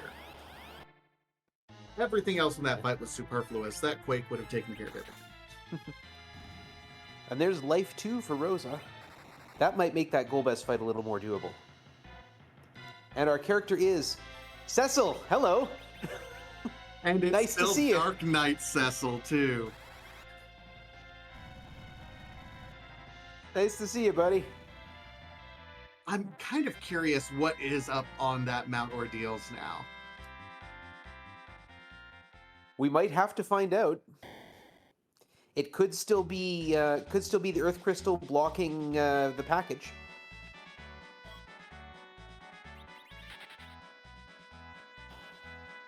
Yeah, I mean, it's a good point. Elven Sorrow makes a good point that Dark Knight Cecil should remind both of them, hey, by the way, if you Sand haven't Ruby. already... There is one more character check I forgot about. There's the Sand Ruby there, which I'm sure both runners will just rush off to claim.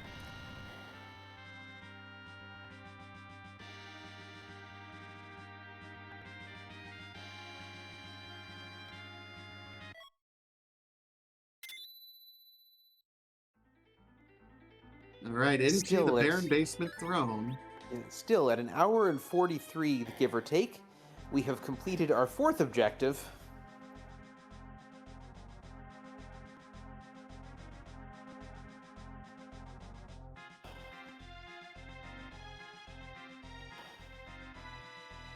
And who is usurping the king's other throne? It is the Evil Wall.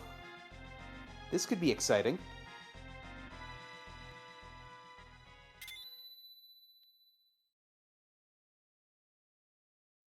I think we have the damage output that this is going to be fine. I'm not worried. I expect this should go pretty nicely, but it could be exciting, interesting.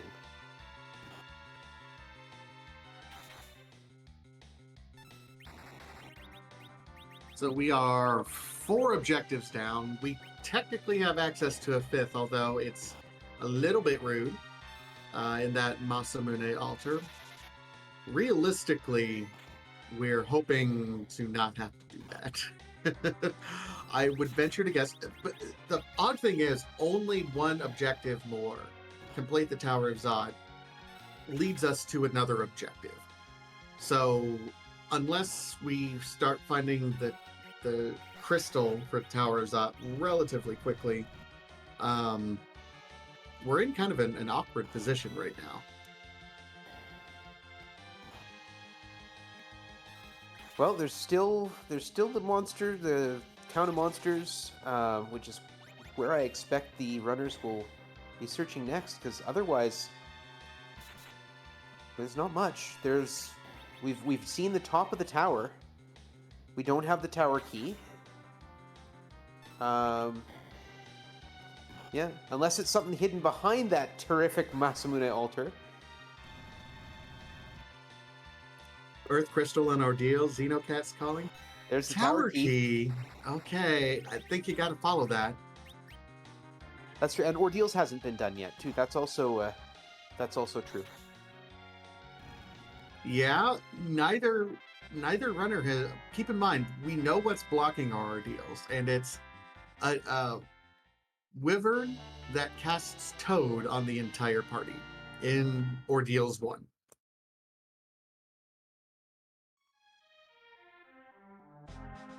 And just with the length of this, I'm going to have to take a short break. I'll be back in a minute or two.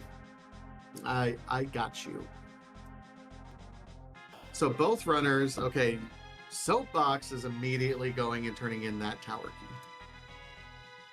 So this should be interesting if Keddril will make another decision.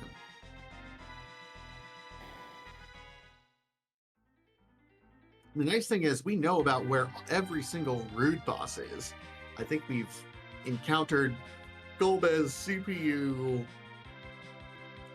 everything that's kind of a pain. It does look like Keddril is making a slight divergence here. Going to the Land of Summon Monsters, we do have King and Queen in Feymarch. We have the levels now.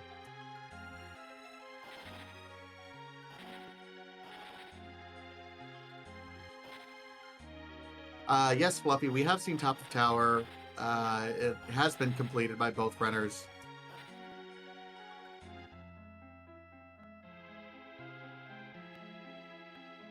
Baigen, still, not a, I mean, okay, I'd rather Baigen be here than anywhere else, but still a little annoying.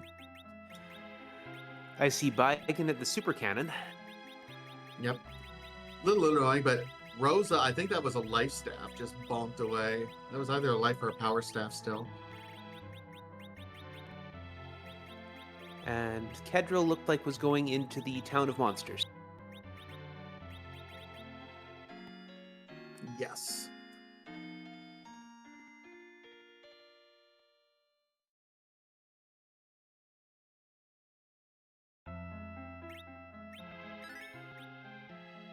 Meanwhile, all right, we're going to be getting some great information in relative short order. I think Keddril has enough levels that this Dark Knight Cecil is survivable pretty easily now.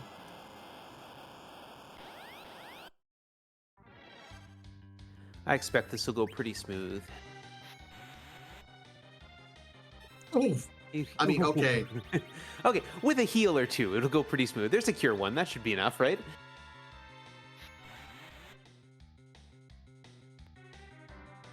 Yeah, it'll be fine. Yeah, 96.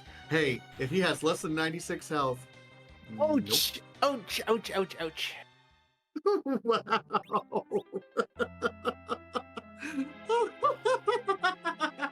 I'm sorry. And Soapbox Gamer is going to pick up, drumroll please, a spoon. Well, it is a key item. It's not a useful one. Rydia Caller, what have you done to us?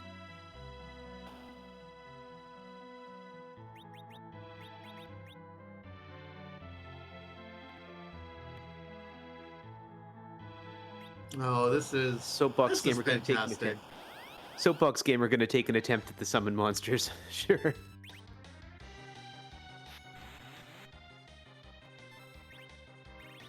I think Keddril wants to run through as quick as possible. Oh, he's going to use a vampire to try and drain some of the hit points. He's gonna drain Sid's health. Yeah. Like, Sid, you're gonna can't go hit down. that Cecil. Can't hit that Cecil. That's clever. Yeah. Oh, That's a very good clever. play. That's a heads up play right there. Very well done. Justice is not the only right in this world.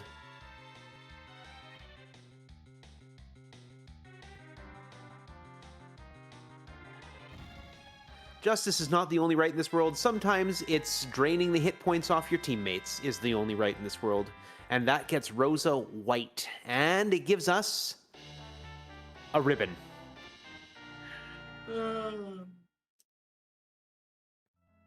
See, this is the kind of seed that I love being on this side of the screen for. If I was running, this is I'm well, sure would that not both be runners enjoying myself. Yeah. I'm sure both runners are sitting there going, okay, what have I missed? When am I going to see that dot done coming from my opponent? Because I've missed something important somewhere. So yeah, Chat Soapbox makes a getting good point. Chat makes a fantastic point. That ribbon is the only equipment in the game that prevents Toad. So that ribbon is technically Ordeal's progression.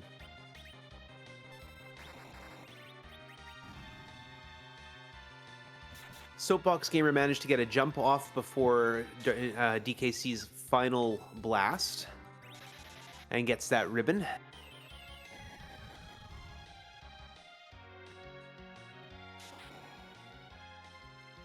Keddril taking on Mylon and friends in the Queen's spot. We called this as being fairly doable when we first saw it, actually, some time ago. So it looks like this is actually going pretty smooth. Mylon's down to doing 1 damage lightning ones, so this is not going to be too much of a threat.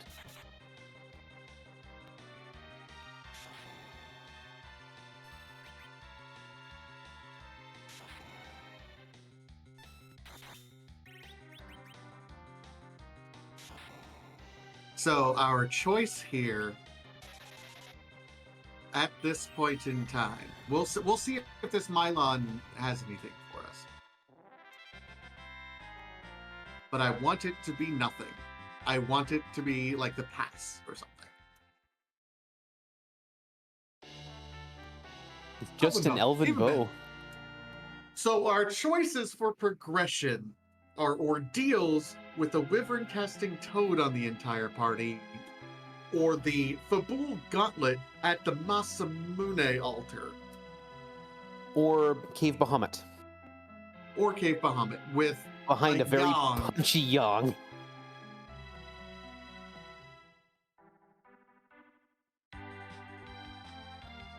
Oh, is Golbez? Yeah, no one defeated Golbez. That's right. Oh, yeah, it's true. Golbez is also there. So we got 4 possible spots to go.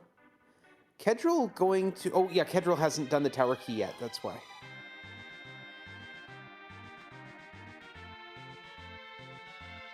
I would like someone, and I want to assign homework to someone in chat. Once this seed is over and complete, to post this seed in the Clips and Seeds channel in Discord as a challenge to anyone who wants to run this seed, who hasn't seen it. Don't spoil it. Just say, here, try this. Have a good time. Take a run at this one, would you?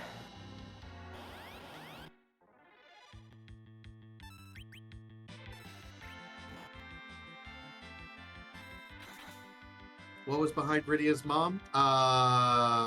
Rat tail. Was it Rat Tail? Rat tail. Or was that last night? That was last night. Sorry. Yes. Oops, spoilers for last night. Rydia's mom was at the Hook. Okay, yeah, Hook sounds yeah, right. it was something important. Yeah. I remember it was something important.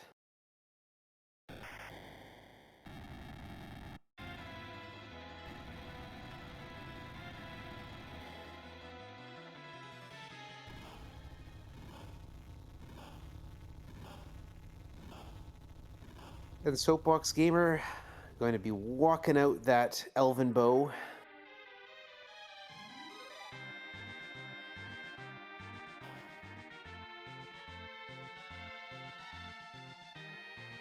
And we're in for a marathon here, folks.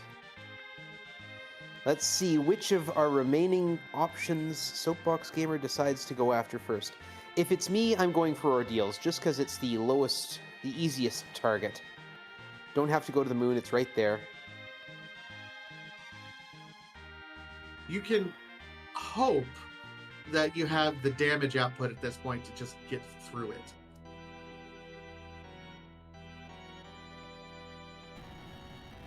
And Soapbox is putting on the ribbon on Hallam and says, have fun, kid. Avenge us.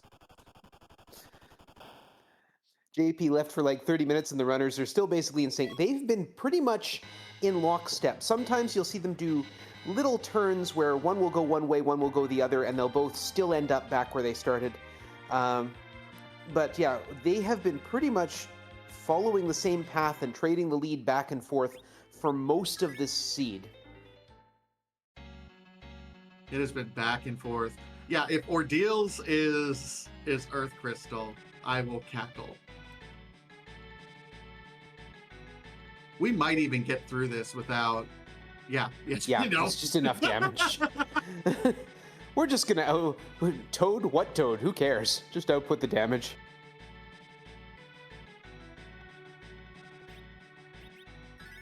Rydia suggesting an earlier grind would have made the seed a lot better, maybe both hoping to avoid double dipping on the moon, especially with no exit caster.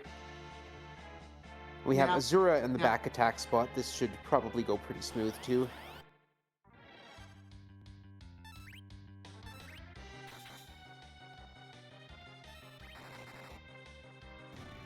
Back attack Azura is also not necessarily something you want to see. But I also don't think that we necessarily need to do all of this. We're just gonna... Yeah. We have Rosa with wall. One shot with Kane with the rune axe.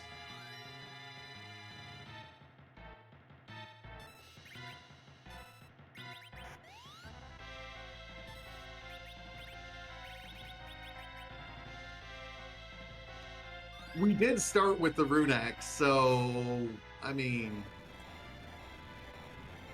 and I don't think Keddril even put the rune axe on, just a regular jump for 3,900. And Rosa is going to have to take on this challenge of ordeals all by herself. I'm sure she's quaking in her boots.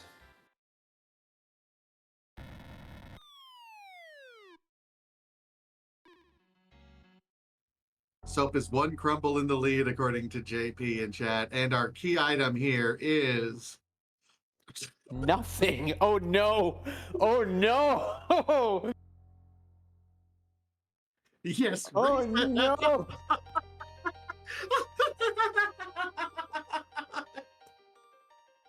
What do you do now? You got to go. It's got to be Golbez. I think your next shot is Golbez at the Muramasa altar. I think that's the only chance you got, or possibly go after Young in Bahamut. Oh my goodness.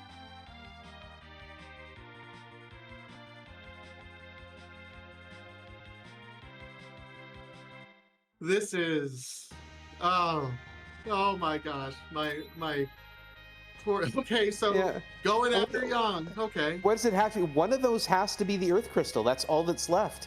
And the Earth Crystal has to be guarding either the Adamant or the package. Well, we have Golbez, we have the Masa altar as well.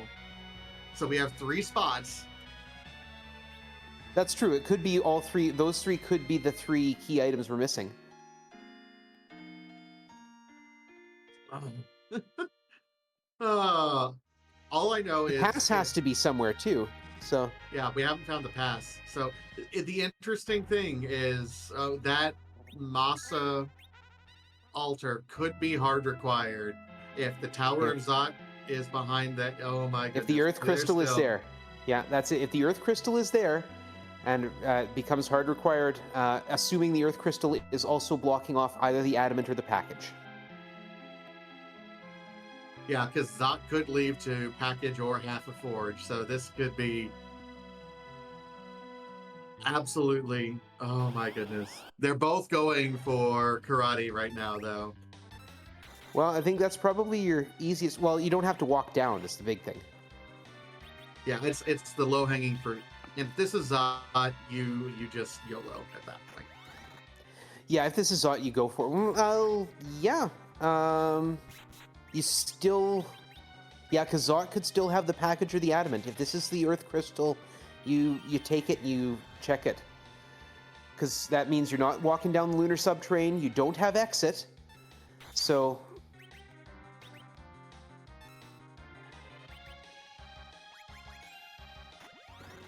yeah, Fluffy Mittens and Xenocat are having a conversation. The karate fight actually has a script to it. If you have Paladin Cecil, anytime after he queues up his second kick. the second kick, yeah. Yeah, anytime he queues up the second kick, he doesn't even have to complete it. Anytime he queues up the second kick, if you hit him with Paladin Cecil, he will go, ouch, and immediately fall over. Not Dark Knight Cecil, though. And that might have been worthwhile if we'd picked up Cecil a lot earlier and actually had some levels on him or some plan to do something with him. But at this point, these runners have their teams locked in.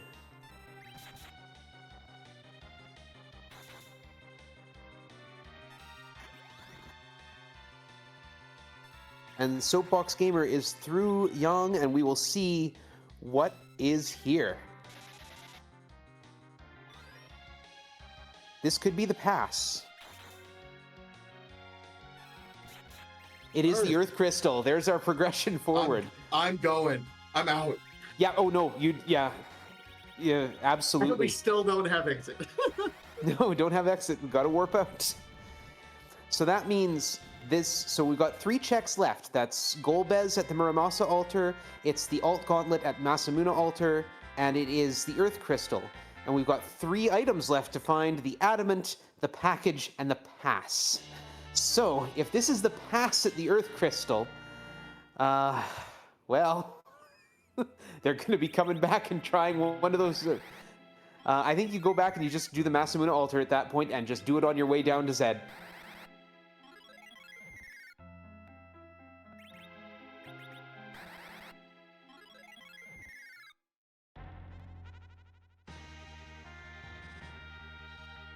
And here's the thing, I think I'll disagree with you on that. Because I know it's a Golbez, if this is the pass at the Earth Crystal, what I would do is I would piggy my party and then set up for that Golbez. That way I'm a little bit better off, and then go ahead and do the Golbez.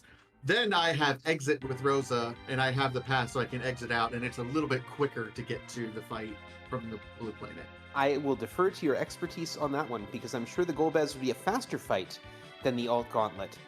But the Alt Gauntlet is on the way down. You can just swag walk down from there, too. Grab the crystal and go. The interesting thing is both these run. Wow. Keddril going to Keddril. check the treasury. I think you just roll with the equipment you have. I don't know if there's anything here that would make it worthwhile. Light sword if we had that Cecil. Another ribbon. Black shirt.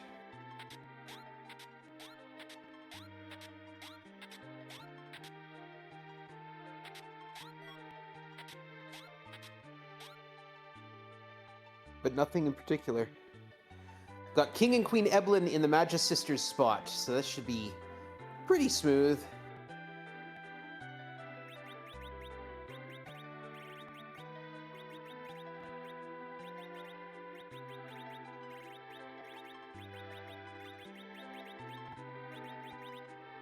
And the other thing is, again, if you're running this, I'm trying to put myself in the mindset of the runners.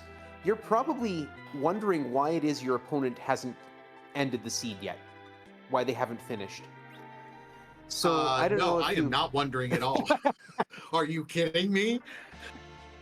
Well, you're kind of. I would kind of be expecting this at this point. I would sort of be expecting it at any moment. I think.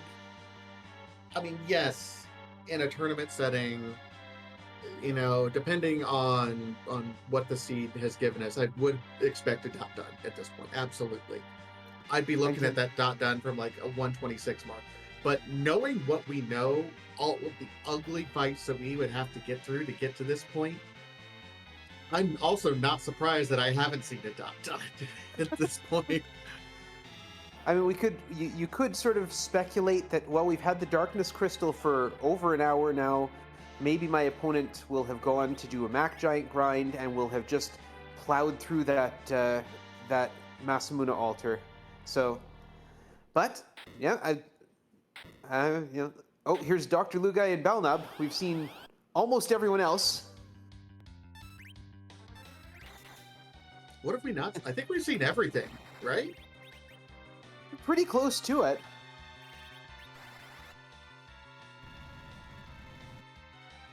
Was Ogopogo at Mist Cave? Yeah, Ogopogo was at Mist Cave. Okay, yeah. Did we and see? Yeah, we Octomom saw was Vanilla, yeah. Yeah, Vanilla Octomom. We saw a. We haven't seen the Giant Battle, so there's two bosses. That's two bosses there. Yeah, and a character check. There's a character check there. Yeah. Soapboxgamer is out of the Tower of Zot. Rosa has her brand new shiny exit spell, and we see the pass. Rydia caller. This is just mean. We called it. We called it.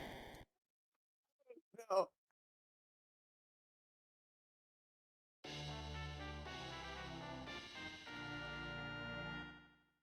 So we'll see whether or not Soapboxgamer decides to just run straight at that Masamuna altar, or decides to go and see Golbez.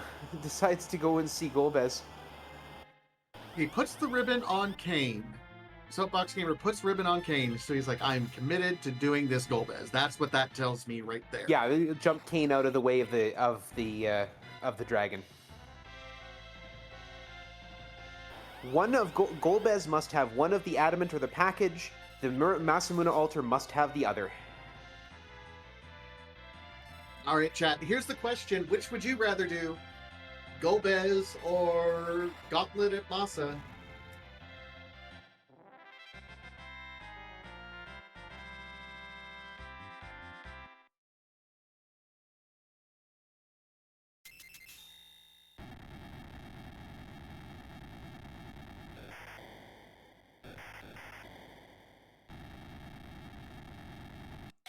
I I do think the smart play would be setting up properly for Golbez now that you know the fight's coming. Honestly, Yeah, I think that's probably what's going to happen here. We'll see a Golbez fight get Kane in the air before the Shadow Dragon shows up, and I believe that will leave them with 3 characters on their feet instead of just 2. Correct? I don't recall.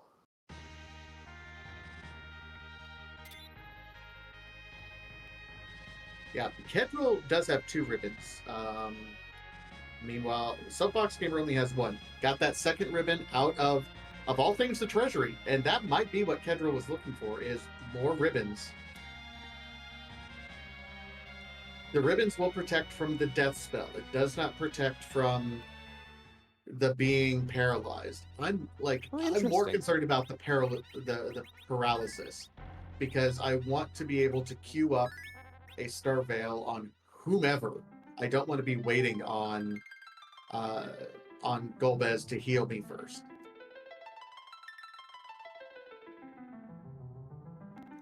Well, that's good. Soapbox Gamer manages to get through with 4 characters. Yep, looks like tried to cast death on Kane a couple times. And opens with a virus to Kane. Well, Kane gets that Star Veil up, getting Rosic. They're just going to start rolling the damage, try and get as much out as quick as possible. Rydia taking a lightning bolt to the face, and Golbez, as is traditional, targeting the unwalled characters. I think we're in a much better spot for Soapbox at this point in time. I'm a little surprised neither runner went with pickies, but It's kind of niche tech. Like, not everyone is aware, because you have to know that Golbez is coming up to be able to use it. But it is good tech to know for everyone to piggy or do some sort of status effect. Some people use poison, for example. That way they still have their full suite of abilities to use. Like, you can mini your casters, same effect happens. And if you don't have any casters, if you have all melee parties, you go over to the city and get piggied from the dancer over there. Keddril has survived with all party members standing. Xenocat saying Keddril didn't know this was Golbez. I'm pretty sure that Keddril did a check of this spot earlier. And there is Soapbox Gamer clearing through the Golbez, and we will see what is here. It is the Adamant, so we are going to be seeing a forge. And hey, we have the pass, so... And we have exit, finally! That means that package was located over on that gauntlet. So unsurprisingly, the gauntlet will be faded along with the burning village. And now we are in a race, folks. Absolute race.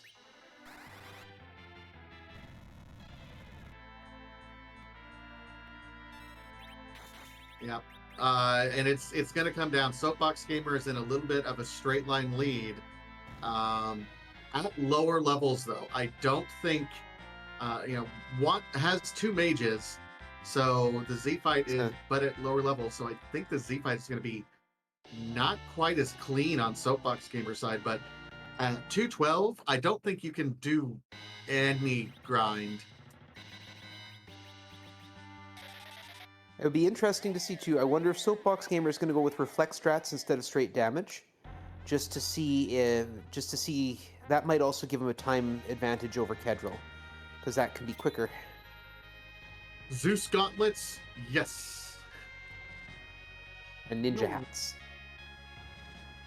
That was a stack. And just Perseus Perseus arrows, so we're arrows. not even a decent staff for our Rosa.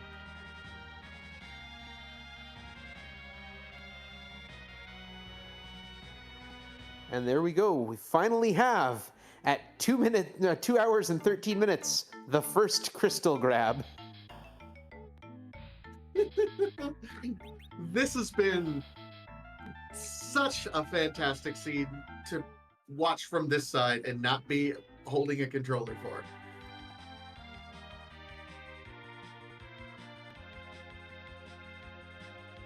Soapbox Gamer heading to Troya? Looks like Heading we to were the- right. Need a little. Oh, taking a nap? Taking a nap, but probably grinding because you get a full refill when you start the Zemus fight anyway. That's true, yeah. I think this is, hey, I need to grind something.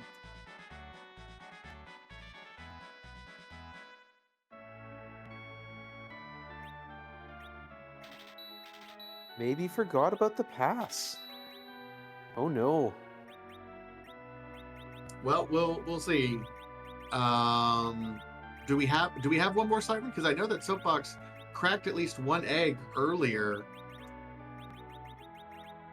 Oh, heading for Bahamut. Yeah. Maybe that's it. Maybe a gold dragon grind.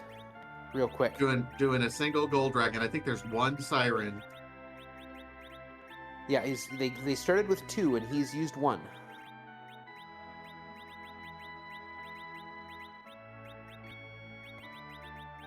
Keddril, meanwhile, doing some item management. Clearing things out to buy Zeus gauntlets and ninja hats for party members.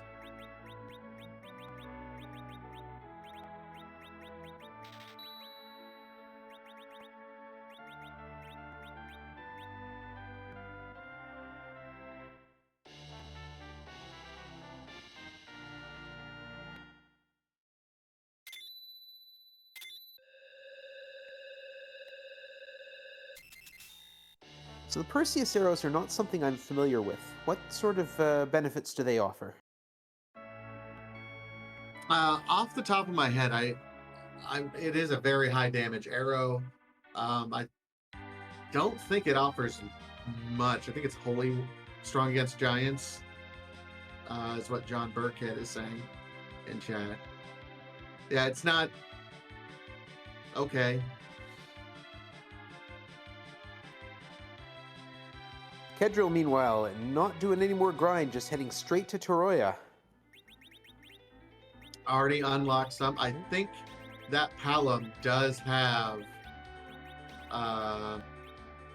Nuke. has nuke.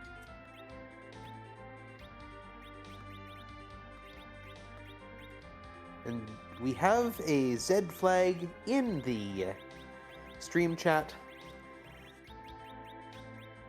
Someone asking us an implied question.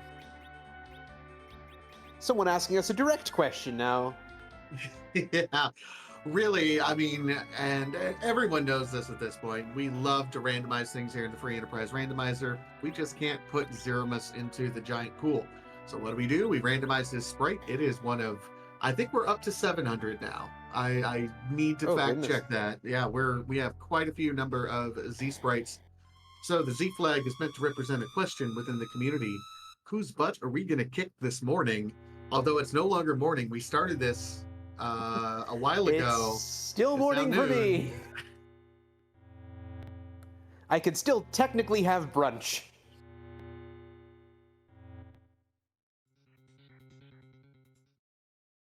Soapbox Gamer trying a little more grinding in Bahamut Cave. Yes, Prof. Ness, it is morning in Central, the best time zone.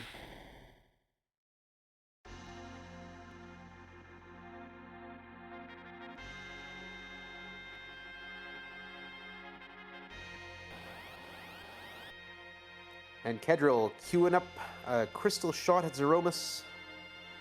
Soapbox Gamer getting nuke. And we'll see how this goes.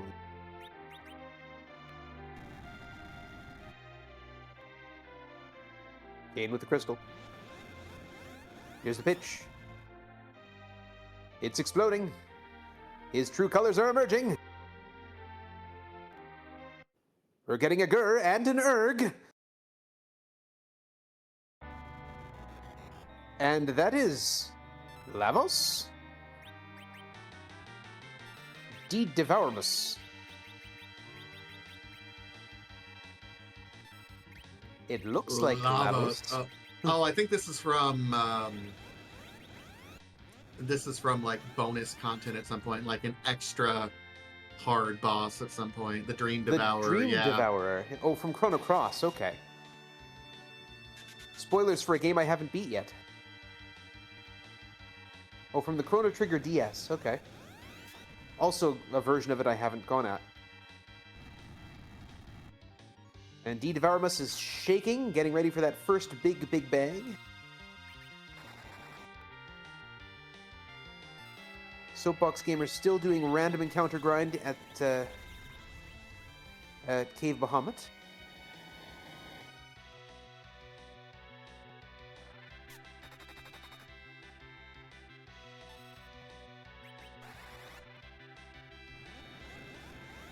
And we're seeing hybrid strats from Keddril doing a combination of reflected nukes and attacks from his various melee fighters.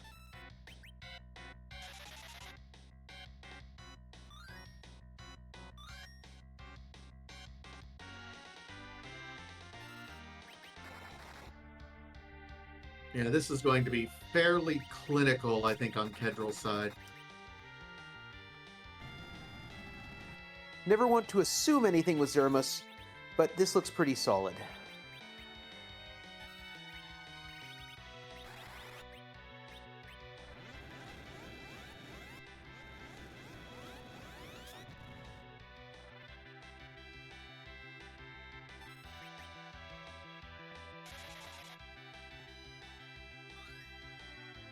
Bit of an early Cure 4 coming off there.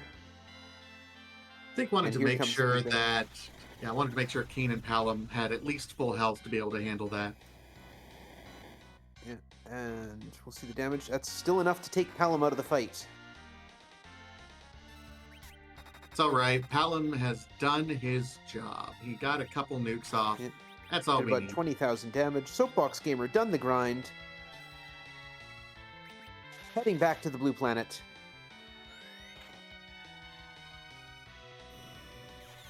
There's a black hole that'll wipe out Sid's Reflect, though I don't believe that's necessary anymore, and I don't think anyone was berserked, so no great losses there.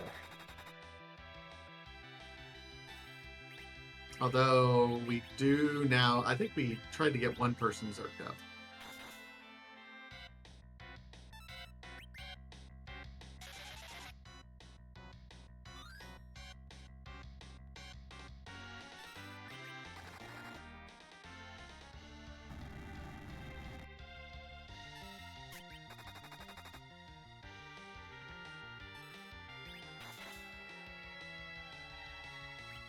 Soapbox doing a last-minute equipment check. Here comes a big bang for Keddril. Everyone seems to be in pretty good health.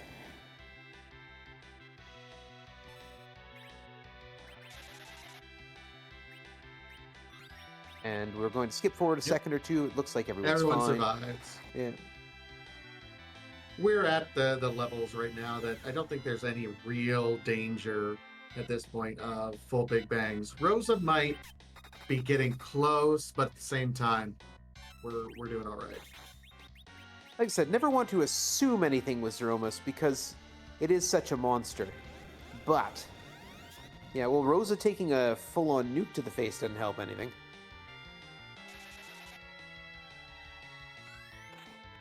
Nope, if we have an extra elixir or cure 3, be a good thing to use on our Rosa. Yep, there's an elixir. There's the elixir.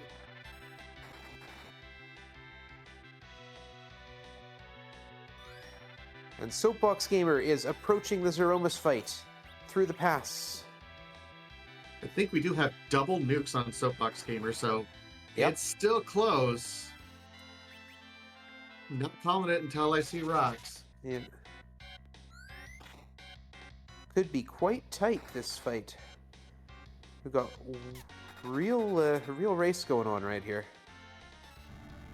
Imagine over almost 2.5 hours of a race, and they're both in Zeromus at the same time. This has just been what a race! What a so many beautiful race! Yeah, so many challenges thrown at these runners that they've had to overcome. And they have done such a stellar job of dealing with them. Oh, that was a heavy big bang on Rosa. Tier 4 coming out right afterwards, so it should be fine. Yeah, it was a high roll. Absolutely. It was a high roll. Might get... Oh, and there's rocks. There's rocks.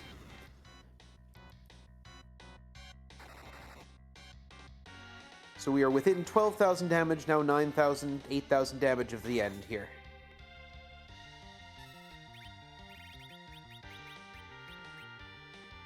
I might have just direct cast white there. Now, I can understand like being paranoid when you're very in, but I think you're in win mode at this point. There's second rocks. And Soapbox Gamers starting their fight with some nukes. With a missed reflected nuke. And Keddril is done, and D. Devouramus sinking into the ether. Good game, Keddril. Well done. What a marathon. GG's. That was a slog. And GG's to anyone getting through it. Keddril steps away as the winner at 2:24.26. That might be the highest winning time we'll see in this whole tournament. This seed was rude. That was fun indeed. I understand that we will be seeing Keddril for an interview in a moment or two. Meanwhile, Soapbox Gamer is putting on a reflect clinic here. So for any who don't know, when you reflect a spell, it doesn't trigger reaction effects, which means that Zeromus is not going to counter it. And I hear a noise in my ear that suggests that Keddril might be here with us now. Hello. Hello. Good game. Well done. Well, it was a game. That is for sure. It was a bit tricky, I think. Touch of a challenge. A lot of back and forth. A lot of back and forth to the moon, which I was not very stoked on. Couple unexpected occurrences. I probably should learn. I feel like this probably would have been a good candidate seed for a Mac grind. There's a ton of axes. I don't know how to do it though, so I should probably learn that. I think that would have saved a lot of pain. I think you're right. We were both wondering pretty early on. It's like, hey, you had access to the Darkness Crystal from like the 30-minute mark. Yeah. We're kind of rooting for a Mac grind, but neither of you did it. Well, I think I sort of attempted it. I had a tracker open on my phone, like a step counter thing, and then I just ran right through the chest of the giant, and I was like, well, I give up. I'm just gonna go apparently to the moon and spend 15 minutes fighting Antlion. So it's definitely something that I need to look into. But yeah, when I had seen that the Mass Immune spot had the gauntlet, like I don't like fighting the gauntlet there, and I was like, well, I hope this doesn't have anything important. Turns out it did. It's just a package. Well, what possible use could that have? Yeah.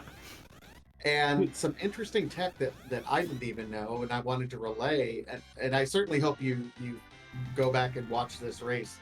Apparently, those evil masks are weak to, like, they're machines. So they're weak to thunderclaws. They're weak to hammers. Oh. I did not know that.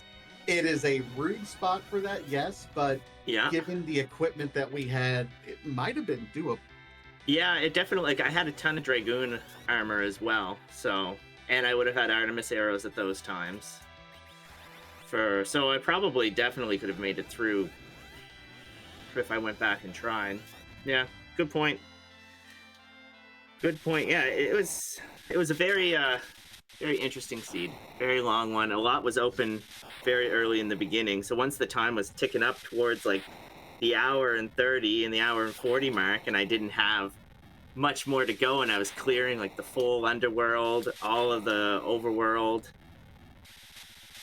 Then I had to relent and go back to the moon. It was a lot of it was real interesting because you're right in that the seed opened up very early on for both of you, yet there was almost no divergence. Like if there was divergence, it was for one location, and then you two just swapped and checked the other spot, and then you were right back on the same path. Really? Almost Wow. the entire race. That's hilarious. The main difference was that you took Sid from the moon and replaced Eurydia. Yeah, I don't really like Rydia, except for her early warp. I'd much rather just keep Palom, and I didn't feel like I would probably do reflect strats, or anything along those lines. So I just popped Rydia out for Sid. Plus I had a bunch of bows and axes, so to me it made more sense at the time. I didn't have Rydia wasn't very high level at that moment. Well, I can't say it didn't work out for you. Fair. That's fair. Yeah, there are certain things like I'd be like, oh, I'm just gonna go dip the Luca key, and if it's just an item, I'll just reset, and then it's the legend sword, and I'm like, oh, all right, guess I'll do that. So. Well, that being said, I know that it was just a great race to watch. I hope you go back and watch it. But I definitely will. Congratulations as you win. Any final thoughts on the seed? As Soapbox Gamer does finish his Z fight as well almost immediately. So. No, I mean, final thoughts is just like it was pretty clear that there's a couple of things that I need to brush up on. Specifically, I think with MacGiant and a couple of enemy weaknesses. Like I haven't really played Free Enterprise in probably almost 2 years, so I think there's a little bit of meta that I need to catch up on. So, but other than that, like I really like this flag set. I think it's pretty well balanced, and despite being long, it was a very enjoyable seed. So, yeah, no, it was good. Well, you put on a good show. Thank you again. And thank you everybody for the restream and the commentary. Yep, and GG's. Have a great rest of the day. Enjoy it. You too. So long.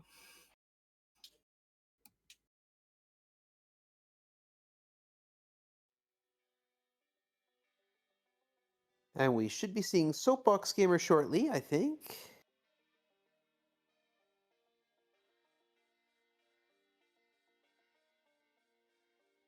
That would do it. Okay. Hello. Welcome and good game. GG's, guys. That was the most beautiful disaster of a seed I think we've seen in a long time. Yeah, it's by far the most frustrating race I've ever had. Hands down. Yeah, it absolutely looked like it from here, but frustration is on both sides. You both had to go through a lot of that. Really, you were in go mode first. The difference is you just didn't quite have the grind up there at the end. Otherwise, you would have been to Zemus first. It was just so fantastic to watch it. It was back and forth and back and forth. I was telling Keddril this. Even though it was such a wide open race from the get-go with early magma and early darkness, you both effectively made the same routing choices. And the only divergence happened for maybe 5 minutes at a time before you swap back. Yeah, I mean, it's nice to know that it was as expected of a disaster it was, and to be 3 minutes apart is impressive. it's just unfortunate to be on the wrong end of it and not get a win out of it, considering there were just small things I should have actually fixed. But it it it left me a lot of things I need to work on. And what really, I think the other difference was when I walked into Bahamut to burn my last siren, I fat fingered using the life pod, and that might have sped it up instead of me having to take random encounters, which, you know, desperate times call for desperate measures at the 2 hour mark. So it's just like I needed nuke on Rydia, otherwise it wasn't gonna work. Well, I don't think anyone's going to fault you